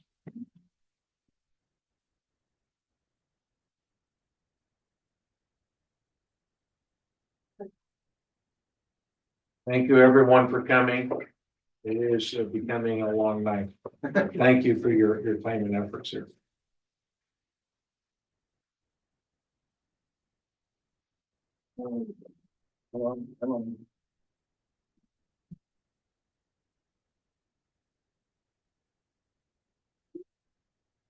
In going back, this is not answered here, but on 5.4.1, page 9, bottom of it. In the last meeting, the point was raised, I raised the point to resolve this issue of who's pays for the infrastructure. And I guess for policy, to me, it's like synchronize the policy between all three UGAs as far as infrastructure development. Maybe that's a task in our policy. I'm going to turn to staff and particularly Mr. Mary, but I think that's beyond the scope of the PAC at this point to suggest to the board that there is one solution for infrastructure payments. No, I was going the other way. I said synchronize them. Yeah, that there is one solution, synchronized, okay. one approach to all infrastructure improvements. I don't believe that's necessarily, basically, so if I understand you right, Jeff, so for example, we might say, hey, water is something that the county is going to pay for across the UGAs. Yeah, okay. I don't know that that's something that should be captured in a comprehensive plan, and that there are multiple solutions across the board. Thoughts, Mark? No, I think that infrastructure is a pretty broad topic. And so I can tell you that the importance is coordinating with our other partners within the county to ensure that we have adequate infrastructure to support the development that wants to come here. And there's a number of different ways that we can do that, right? I mean, you could do, some of it could be paid for by developers coming in and trying to develop. Some of it can be paid for expansion when we get grants to expand some of the facilities that we have. You'll definitely hear the commission supporting some of our brother and sister organizations like the PADs in applying for money to expand their infrastructure. We're constantly looking for grants to impact our roads infrastructure. So I think that there is a lot of those, Jeff, that the different opportunities, and it really depends on the specific area that you're talking about in terms of what approach we might want to take. So in short, let it go. Okay. Well, I mean, I sort of open it up, but I'm just not sure we should recommend one solution. I don't think so. No, I think just. It's more of a concept than it is a solution. I mean, you talk about, synchronicity or whatever, Well, I mean, I just think of things like sewer, I mean, you talk about sewer in Allen and. it's you know, different The than. government, Yeah, well, different the, deal for- yeah, but the government doesn't own it. Well, the government does own it there, yeah, they own sewer, they don't own water. They don't want it to. Well, they can do it. No, the lower part down, Okay, but it's okay. yeah, All I was really trying to do is get, saying as a policy, let's get our codes. Synchronized up so that development in one UGA is similar to another. I heard funding, not code. No, I'm not talking about, well, I mean. No, don't go there, Jeff. He waited me, I got it. No, I mean, what I heard is No. you're trying to synchronize how it's paid for. Well. I don't care how it's paid for, let's start there. It just looks the same across the board. Are we going through the typical dumpster dive? Yeah, Weed thing? Just say yay or nay, you want it synchronized or not, I don't. I believe, given, I mean, we have a variety of water sources, a variety of how sewage is treated, a variety of how electricity is delivered. I don't think we can say, how each is paid for and not paid for. I mean, do we want to? And maybe I took the tack that this was Mason County's comp plan, and so I took the tack that whatever Mason County did, at least synchronized within the county. Okay. But Well, my simple brain. I don't know how you can synchronize, but like Will says, different areas have different histories and needs and whatever. I think the best you can do is say, let's, try to encourage through whatever means we have available to make it efficient and available and all that. I don't know. I'm not sure we can. okay, for now, let's can it. Jeff, I think there's, a great example would be, Hey, Mark, let's just stop, otherwise I'm gonna debate. No, keep going, Jeff, you got the right idea. I appreciate it. Thank Where do you wanna go? Okay.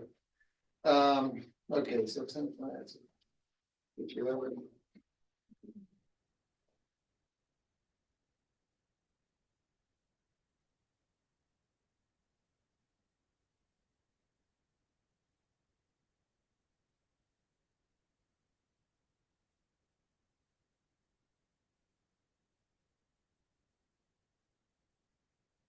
If they're hearing different things, I'm gonna probably let 2.1.7 stand. I was thinking Next.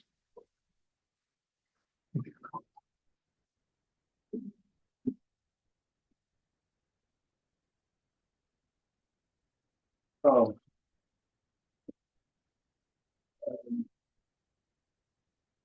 Additional policy for section 2.1. Whatever, an additional policy would be.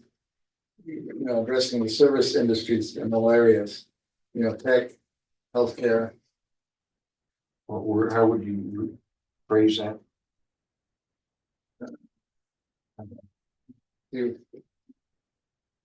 So hold on a second. Work with the services industry, in particular, tech and healthcare. To increase the. Jobs, in the county. Growth, encouraging growth. Service and health, I'm sorry? and health. Service and what? What was it? Tech. Tech. Tech and healthcare.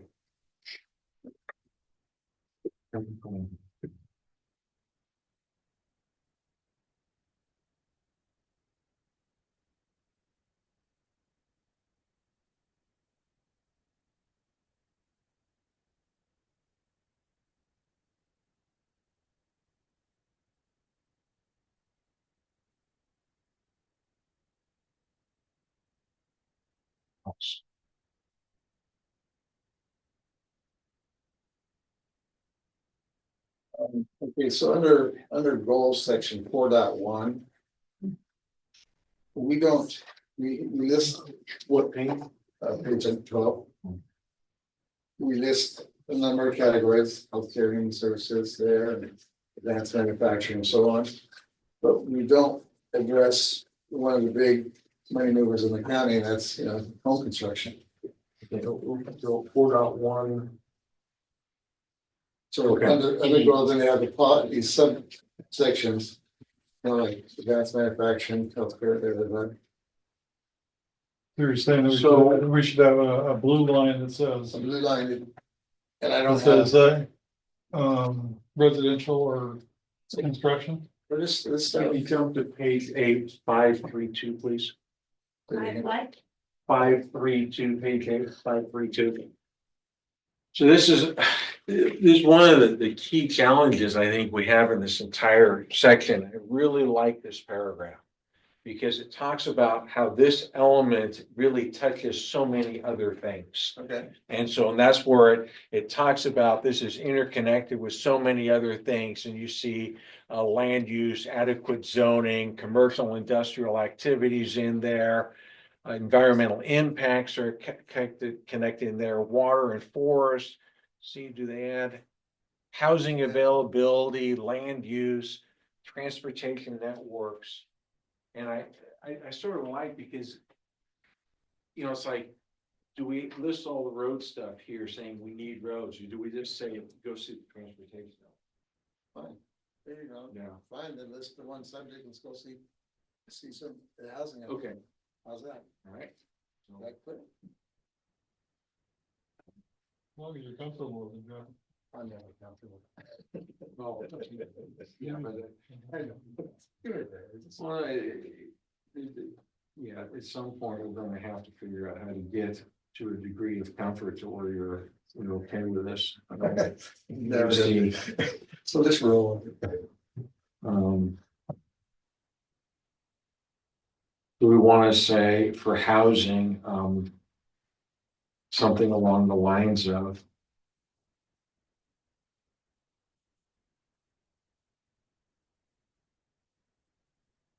Oh, basically. What do we want to say? Or the problem is here, we're listing policies, and what we've said there was like, go reference, the housing element. I don't know if you just put housing and construction development, and then reference. Well, if you want houses, you gotta build them. And what is the policy we want?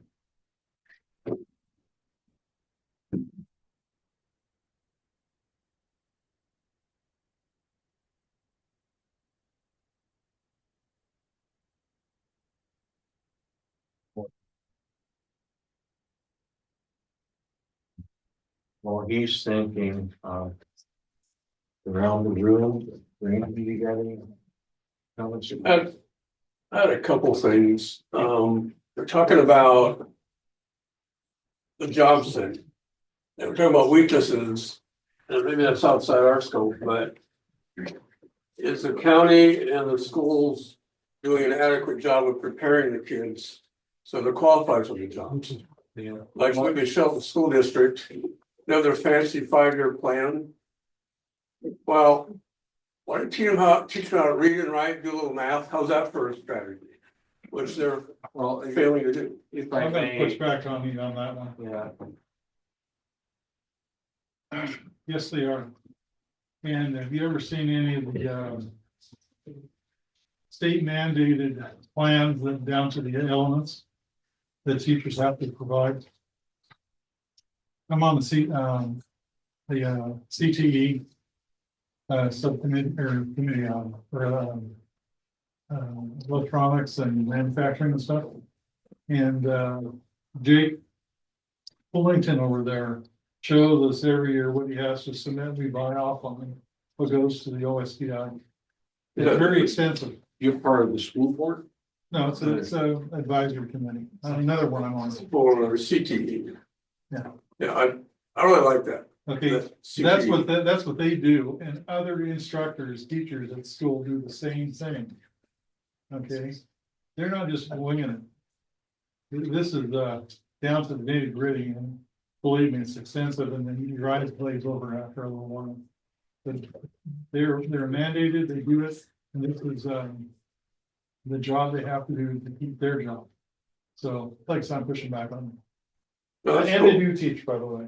But the general point is, are they prepared? What can we do to help them be prepared? I see a lot of jobs, just browsing around the casino. All over the place. Do you have a recommendation on a condition, a change? If I may, if you could go to policy 315. I think to your point, Randy, I think this is a great one. We'll talk about continued awareness of skilled trades for career options, along with, I think, high school, college and university programs. I would just add high school in there. But we talked broadly about, and so this is workforce development into future institutions. Here's vocational training and other training certificate programs with local employers. There's a number of them without getting into trying to provide a curriculum. I agree with you, saying. I'm having a little trouble. It seems like we, in policy 4 dot whatever, we had a lot of stuff in a different way, saying on policy 3 dot whatever. Like you see where it says work with vocational partners, like in 4.1.4 under healthcare. Second. Yeah, no problem. So real quick on your 45-minute discussion, there are 15 minutes left. At best, at best. Okay. Well, thank you. yeah, I mean, Keeping track works. okay, so folks, if I may. This is part of the discussion we went through back in January. Yeah. The scope of the policies and the recommendations. And What I understood from that meeting was that we were sending it back for the county. Not just us to write it, but for the county and EDC to synchronize it. Okay. So that's what I hoped to see here. And it's not that. And it's a lot better. Like Kevin Schutte stated, it is significantly better than it was. But weren't we gonna model what we do after what the EDC is doing? A precept. Yeah. So with that as background, then I would add it again. All right. So are you recommending, or I think what I'm hearing is you see duplication between elements in policy 3.XX and policy 4.XX. Right, and I'm fine with it. Well, like I said, each goal represents what they're engaging in. Right. So obviously, this is the workforce, what are we doing to engage them? You're gonna have duplicates as you start going through them. Because everything, it may be the same thing, but maybe have to be modified just a little bit different to accommodate what you're trying to get at. And I agree. That's awesome. I'll stand behind that too. And where I'm trying to go is that additional section goal going to 4.1. Is this pull some of like here the policy 4.14 or the wording for that 3.15 into this policy 4. Whatever for the healthcare. Or whatever it was the tech or healthcare, I can't remember now. No, construction. Yeah, construction. Housing and residential construction. Yeah, and that's all. To simplify it. In other words. Okay. We would all agree that housing development is a big industry in this county. And so that's an area that we should focus, we, the county and the businesses, education, on stuff, focus to.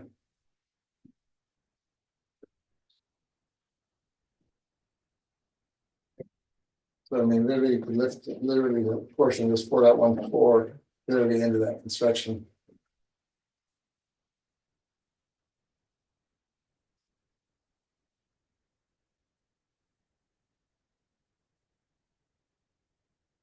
Almost in.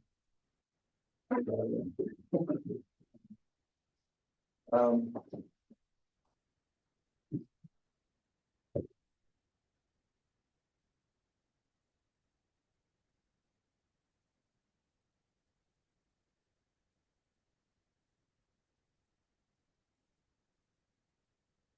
Can I say something while we're? Yeah, go ahead, go ahead. And maybe it's already in there, like you pointed out in my last comment, well, maybe it's already part of it, but as far as jobs go. She's left, but like the lady that went and got her.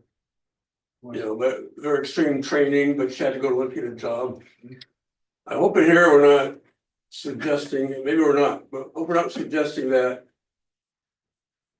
We want to provide everyone here a job that they want to do. And my point is, in my particular case. My chosen profession, there's no way that's gonna be a job available in Shelton. And if you wanna be say a Hollywood makeup artist, you ain't gonna find that in Shelton. So I'm just saying.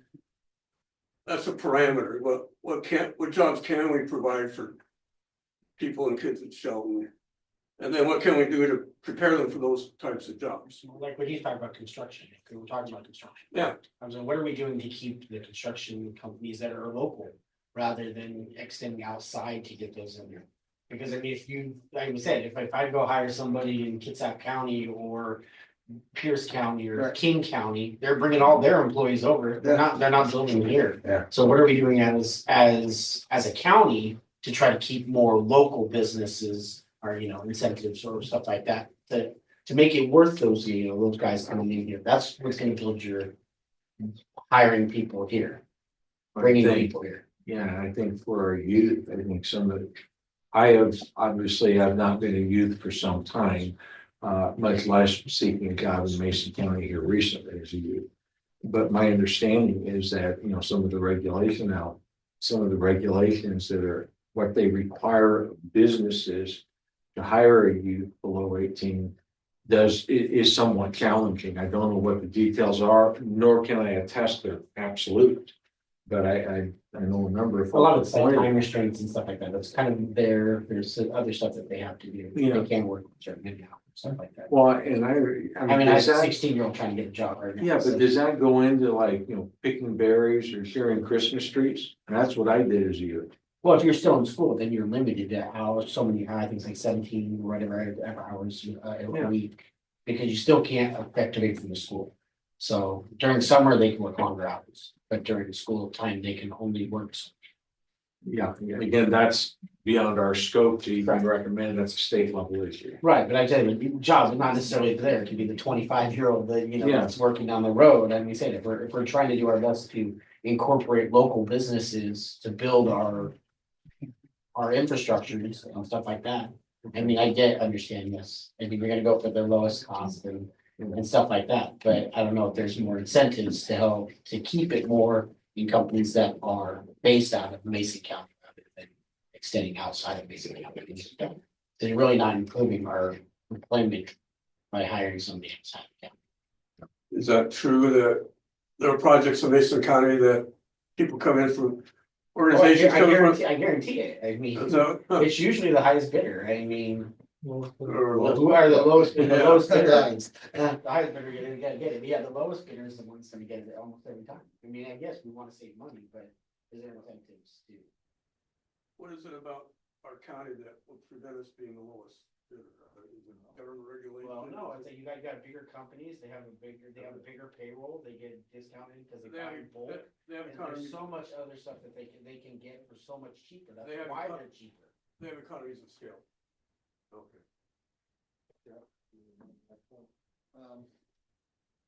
This, something like 4.1.11, only addressing needed for new plats within the UGA, and that might go under the construction one we just did. Be looking for verbiage. Okay, so 4.1.11, so continue to expedite the process to secure development, environmental permits. Okay, and- stop at the environmental, in other words, basically, it's for the developing new plats within the UGAs. That's the big holdup in a lot of the growth in these two UGAs, at least Allen and Delta. Okay. Not to mention the fact nobody's putting in except only two parties in the last 2 years. That's a different problem. I'm just saying, verbiage there is close, you just take off the part of the environmental portion. That one there, 4.1.11, makes me think of Taylor Farms and their application to expand their aquaculture over by Chapman Cove, and I don't see that yet. Whatever happened to that? They're moving forward. Part, They are moving forward. are they moving forward? Okay. Depending if What, there's a TRO. if I may, folks, what's next, Jeff? And then last but not least, my looking at this 5.4.5 is, isn't that getting a little bit nitty gritty? The action plan for implementation, or just in general, What page? 13, of course. 13 and 14. Give us action, implement actions. Oh. So that one, I'm confused. yeah, so can you, this is not Mark, so my comment was. Suggestion, delete the priority actions for development, the old title for 5.4.5. Okay, instead, okay, and so the comment from Ms. Baker from SCJ, I believe it is, says instead let the priorities list stand as is, and then each department of the county government can, in coordination with the BOCC, implement the actions at the right time. So she changed the title from priority actions for development to implementation actions. You know, I struggle with this whole section. I'd have no I problem mean, if it was noted. Yeah, so if we were. The entire 5.4.5? Yeah. Because I mean, we're not implementing anything else anywhere else in the comp plan. Why are we also now here? Unless I misunderstand something. If you would, just please go to 8, scroll down to A9, please. I mean, of all the things we're gonna prioritize, we're gonna work on bike tourism by adding signage. I mean, that's my whole question on this. It seems. We had quite a discussion previously too. Oh, I know. And again, there are folks who very much see that as important. I'm not disagreeing it is, but in the big picture, if we were to walk in as individuals and say, commissioners, this is what we recommend. Would that be in our? I know we don't make motions at workshops, No. but Okay. how do the minutes feel about nuking? I mean, removing this section. Well, okay, so really it's the word actions that you're really kind of got the burr on your saddle, then everything else below that. Yes. Well, if I can say it a different way, what is on this list that is not covered in something above directly or indirectly? Or covered likely in another element, like, you know, bike paths should be in transportation, once we see that. And that would support my point of removing it. It was nuke. Yeah. Well, yeah, I say nuke so many times. And I get He's the idea. showing his age. I think it's good to keep them there because they're concisely written there. How about the word That's a list. activities instead of actions? Well, isn't the very nature of the comprehensive plan to lay out policies and objectives, but not take action? That's what I thought. Right. I mean, maybe I misunderstood. Right, something. action would be later, next year after this, right? That's what I thought we were training on a little bit. Okay. So, yeah, if we were gonna make motions, I'd take that out. Take which out? Just All of it, 5.4.5, and get rid of all of it. That's next year. In my simple brain, it seems like this is, what is it we want to do? Not necessarily how to get it done. Is that a false perception? No, because Why don't we change that to, if you want to cut it, since it is so concise of actions, what we need to do. I mean, I think it is a good thing to have it at the end. Is it? How about conclusion summary? Is If you don't like the word implementation actions, it's summarizing what's mentioned before. We should have a summary of the document. Chair, if I may give a slight background. Sure. The economic development element is one of those non-state mandated. So at some point in time, and I don't know when the first year was, but the county decided to do an economic development element and hired a separate consultant, and it was outside of the comprehensive plan update. And so we are now updating, you know, a plan that was done outside, that was when it was first drafted and adopted, it was done outside of the normal comp plan update. And so that's why you see these slightly different things. It's not wrong to have that in there. It is different. It doesn't, you know, so it's up to you guys on if you want to strike that completely. What's that? It's also not required. It's not required. So, but that is why it looks different than the other elements. I mean, other than the bike signs, I don't, a lot of the other stuff is already up in the upper above stuff. So maybe you can find the bike one in here too somewhere, tourism. Throw the bike right in there. So if I may, let's hold this for a minute. Jeff, I heard you're complete. Yep. Mr. Andy, what do you got? I just have one more question on page, 5.1. Building a world-class community. I'm not sure what you mean by world-class. And how that's measured or whatever. I think we ought to be the best community that fits what works for us. I mean, What word would you recommend instead?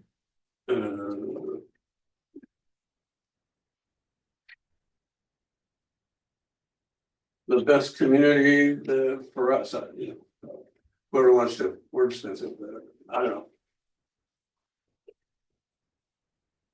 And that's in 5.1. Yeah, second. World class is a pretty much generic term for Yeah. no place in the world is gonna be better. We're gonna. You would like I to don't be know. as good as any place else, so world class.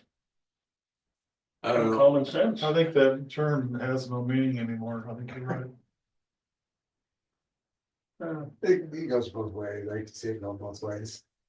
I mean, I know what you're saying, and I know what he's saying, and. I wouldn't mount a crusade if we left it in. I used to work for an aerospace company that said W is. Where is, okay, where is That's world very class? Where is world class here? If like page 1. Oh, there it is. No. Okay, Yeah, It talks about Thank you. world class. okay. So if you, I guess my question is, in general, are folks acceptable to this, or is there an alternative word? Just say outstanding community, you know. oh, I like that. The bit- or- I think I'm hearing we're in general agreement with that word.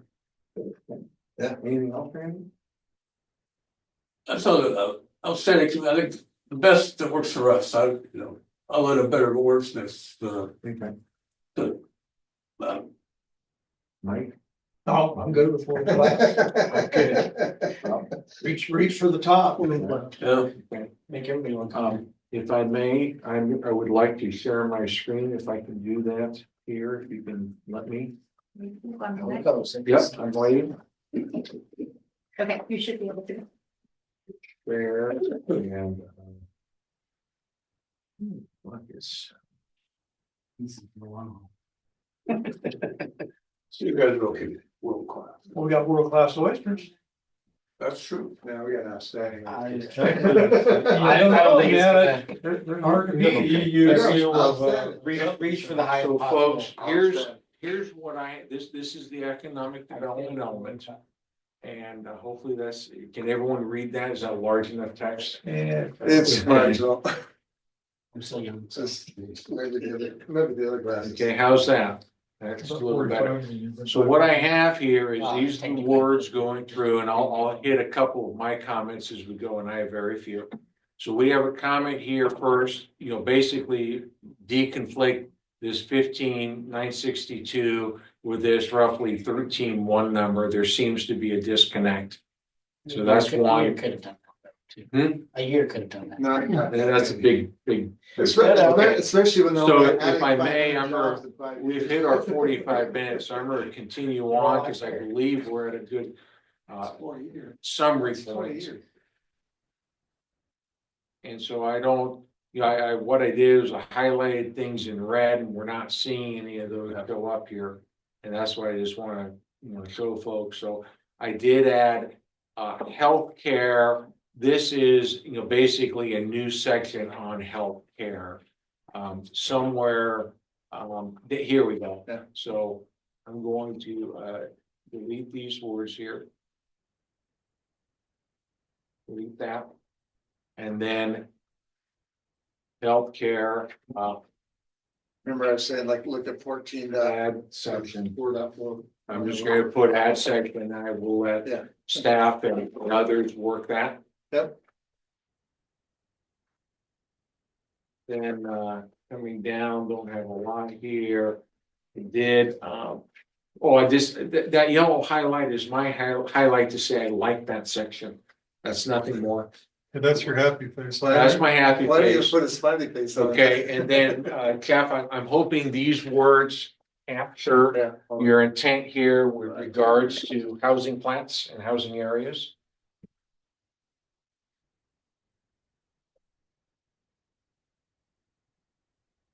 Yeah. And obviously, Yeah, all that's fine. PAC members, in the end, what I'm gonna ask for is, do you generally concur with this, or do we believe ultimately that we need to bring this back for another review? Or is this largely, again, we got one section, healthcare, that has to be developed, but largely, is this good enough for now?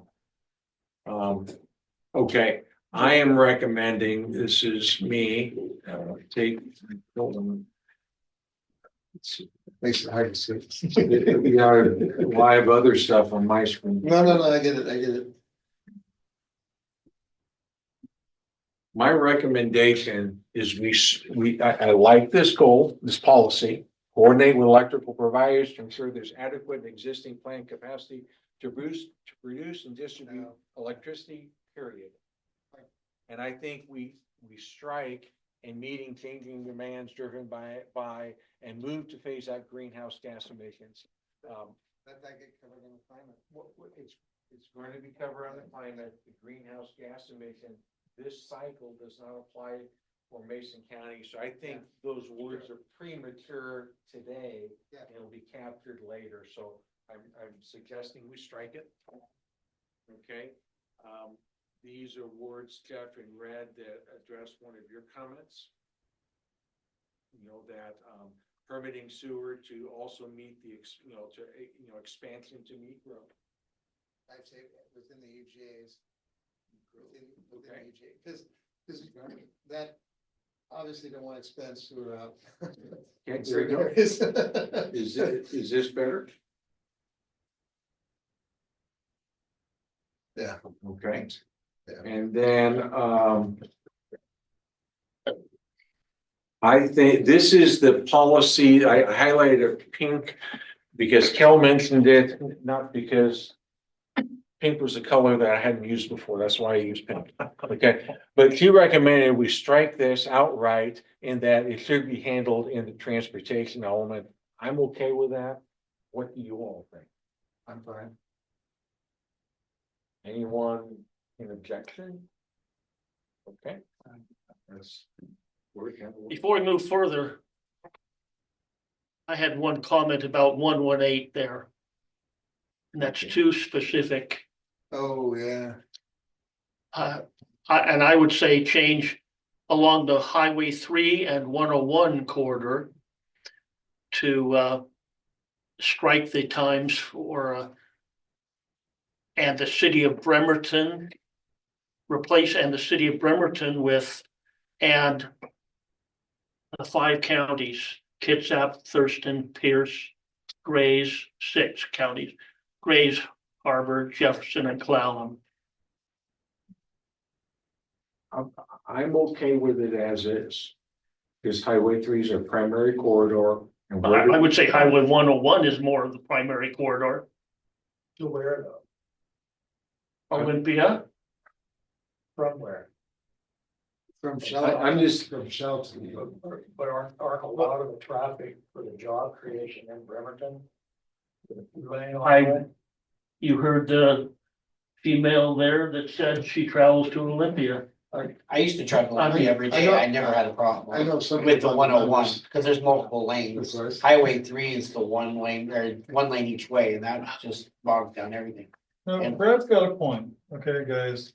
That's way too limiting. Bremerton's just specific. We Specific. got humans going north, you got humans Yes. going south. Just so happens there's a lot more humans going in the early morning to go to the Yes. shipyard and coming home in the afternoon from the shipyard. So, Just so, here's a stat from the last time EDC did it.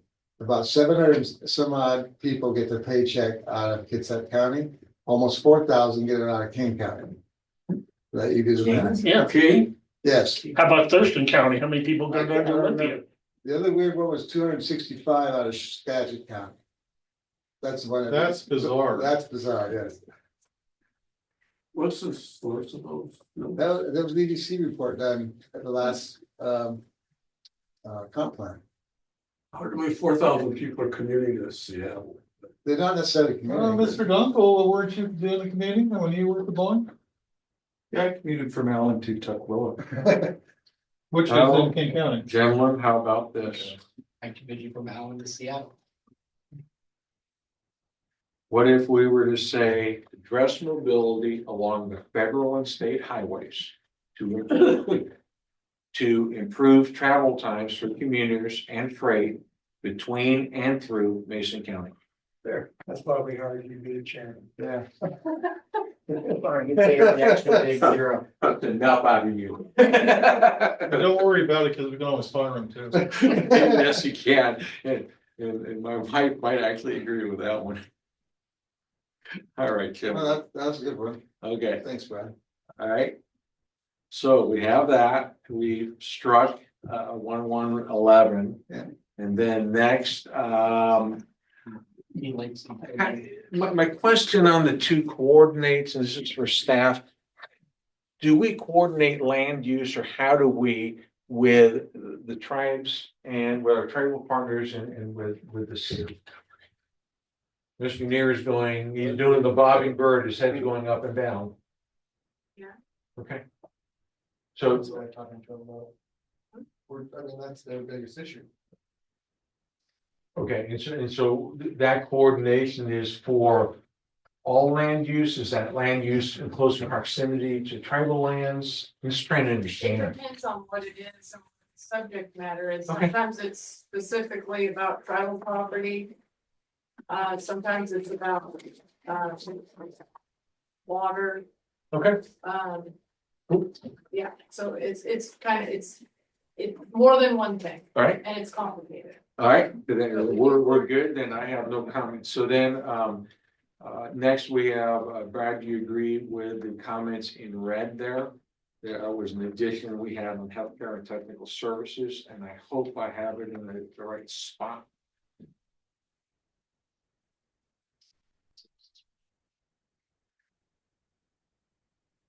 What is technical services though? Well, it's anything, it's IT, I mean, it's anything.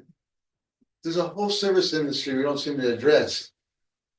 We're talking about more job opportunities. Yes. Is that what that is? Remember, to be clear, because technical service could also be engineering and Yeah, other yeah. things, and you're truly talking, okay?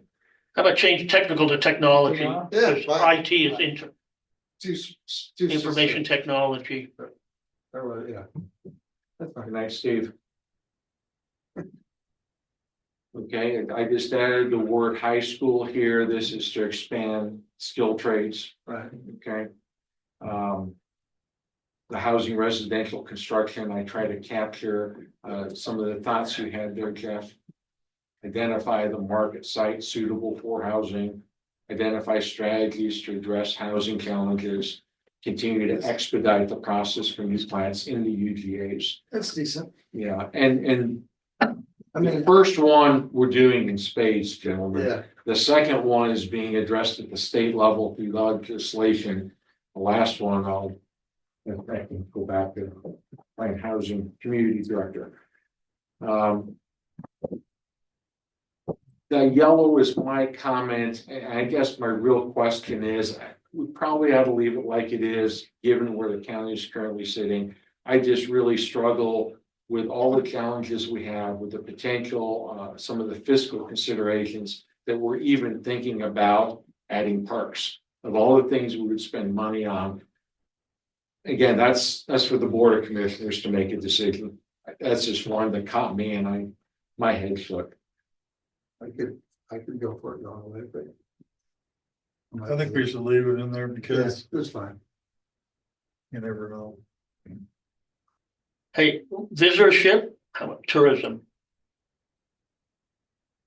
What is, I mean, it couldn't find visitorship because it didn't think it was a word, so. So it must not be real. You're going to the right dictionary, right? I don't know. It's not even really a dictionary, just word spelling. Yeah, doesn't even a dictionary.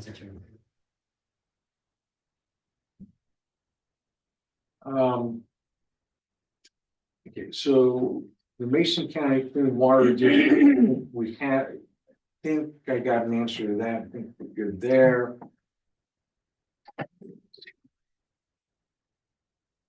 Okay, my question is, what is environmentally responsible logging? Because we have heard all sorts of words, and if you go talk to people out at Green Diamond, they have their perspective. We've heard words in this room that any logging is bad. And we should stop logging, stop cutting our forests. And so when we talk about diversifying environmental responsible logging, I quite honestly do not know what we're saying. So when it says stabilize, so does that mean we're unstable? Well, does that mean, I mean, To me, it almost seems like you just get rid of the whole damn thing and say sustainable, responsible logging. I'm more tempted just to say strike out. Well, sustainable logging would be fine. Well, logging is a big thing in the county. It is, yes, if we don't strike it, Sustainable. Sustained responsible. it was the number one thing in the county 100 years ago. Well, I just, you know, I mean, it's. They only have support Our- 4.5% of the jobs though. I think ultimately our county, our state, Well, our federal yeah. government are gonna have. Replace the word stabilized, so we're not unstable, and with sustainable. Yeah. Sustainable and responsible logging. Yeah, sounds nice. Let's work out the fine points, see what that is. Obviously, you want the trees to come back, obviously you wanna be able to. You want the right kind of Tree trees. come back into more houses. No, that's only. For that older. Okay. How's We gotta this? We like them green trees that will burn us. Okay.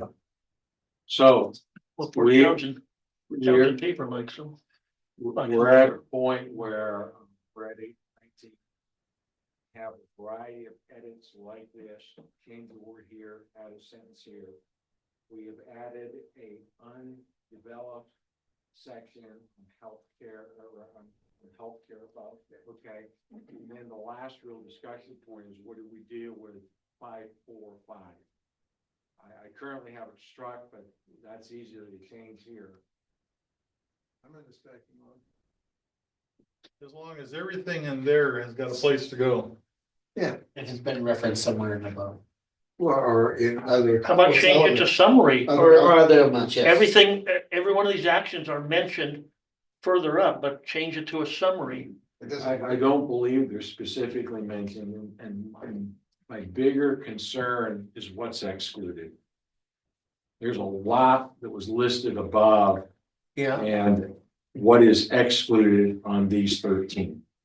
Well, it's always a revision away from perfection. Well, we'll give them the latitude on this section to cut and go. So if I may, is it fair to go and ask how many would like to keep it, and how many would like to strike? So keep. So you're gonna go in for an advisory vote? Because I'd like to give the staff a product Yes, tonight that's advisory in nature, so how many are keep, thumbs up? How many are strike, thumbs down? Oh. I think this is pretty simple, okay, Doesn't matter. so. Yeah. I believe what we have then is a packet that is largely complete. We have one area that needs to be developed. Yeah. A section on healthcare. Otherwise, I believe we're pretty solid here. And we could probably get a little 1-inch paragraph for that healthcare if we search in the document for healthcare and cut and paste and move I'm it. going to suggest to the PAC that we send this document as is, and I'll hit send to Mariah real quick, just as we have. First you say that. Save it. Save early, save often. Save, okay? And then we pass it to staff for their action.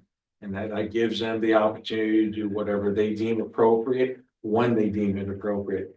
And this meeting being recorded, okay? How do I stop sharing so I can get to the business?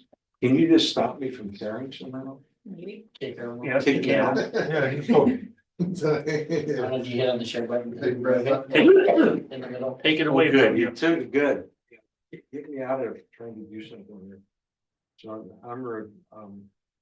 so I think we're at a point then, gentlemen, what I'm hearing is we're basically good to go, if you will. We need to vote on that. You can't tonight. Can't tonight. especially Yeah, not no so, vote, okay? yeah, so this is a special meeting. But what we can do is, basically we have, worked through this to where we believe we have, I'll call it near perfect, whatever that is. We can give it to staff, a little bit of work, but the next time we see this is likely down the road a little bit. With that, I'm gonna. Can I make a quick comment? Yes, sir.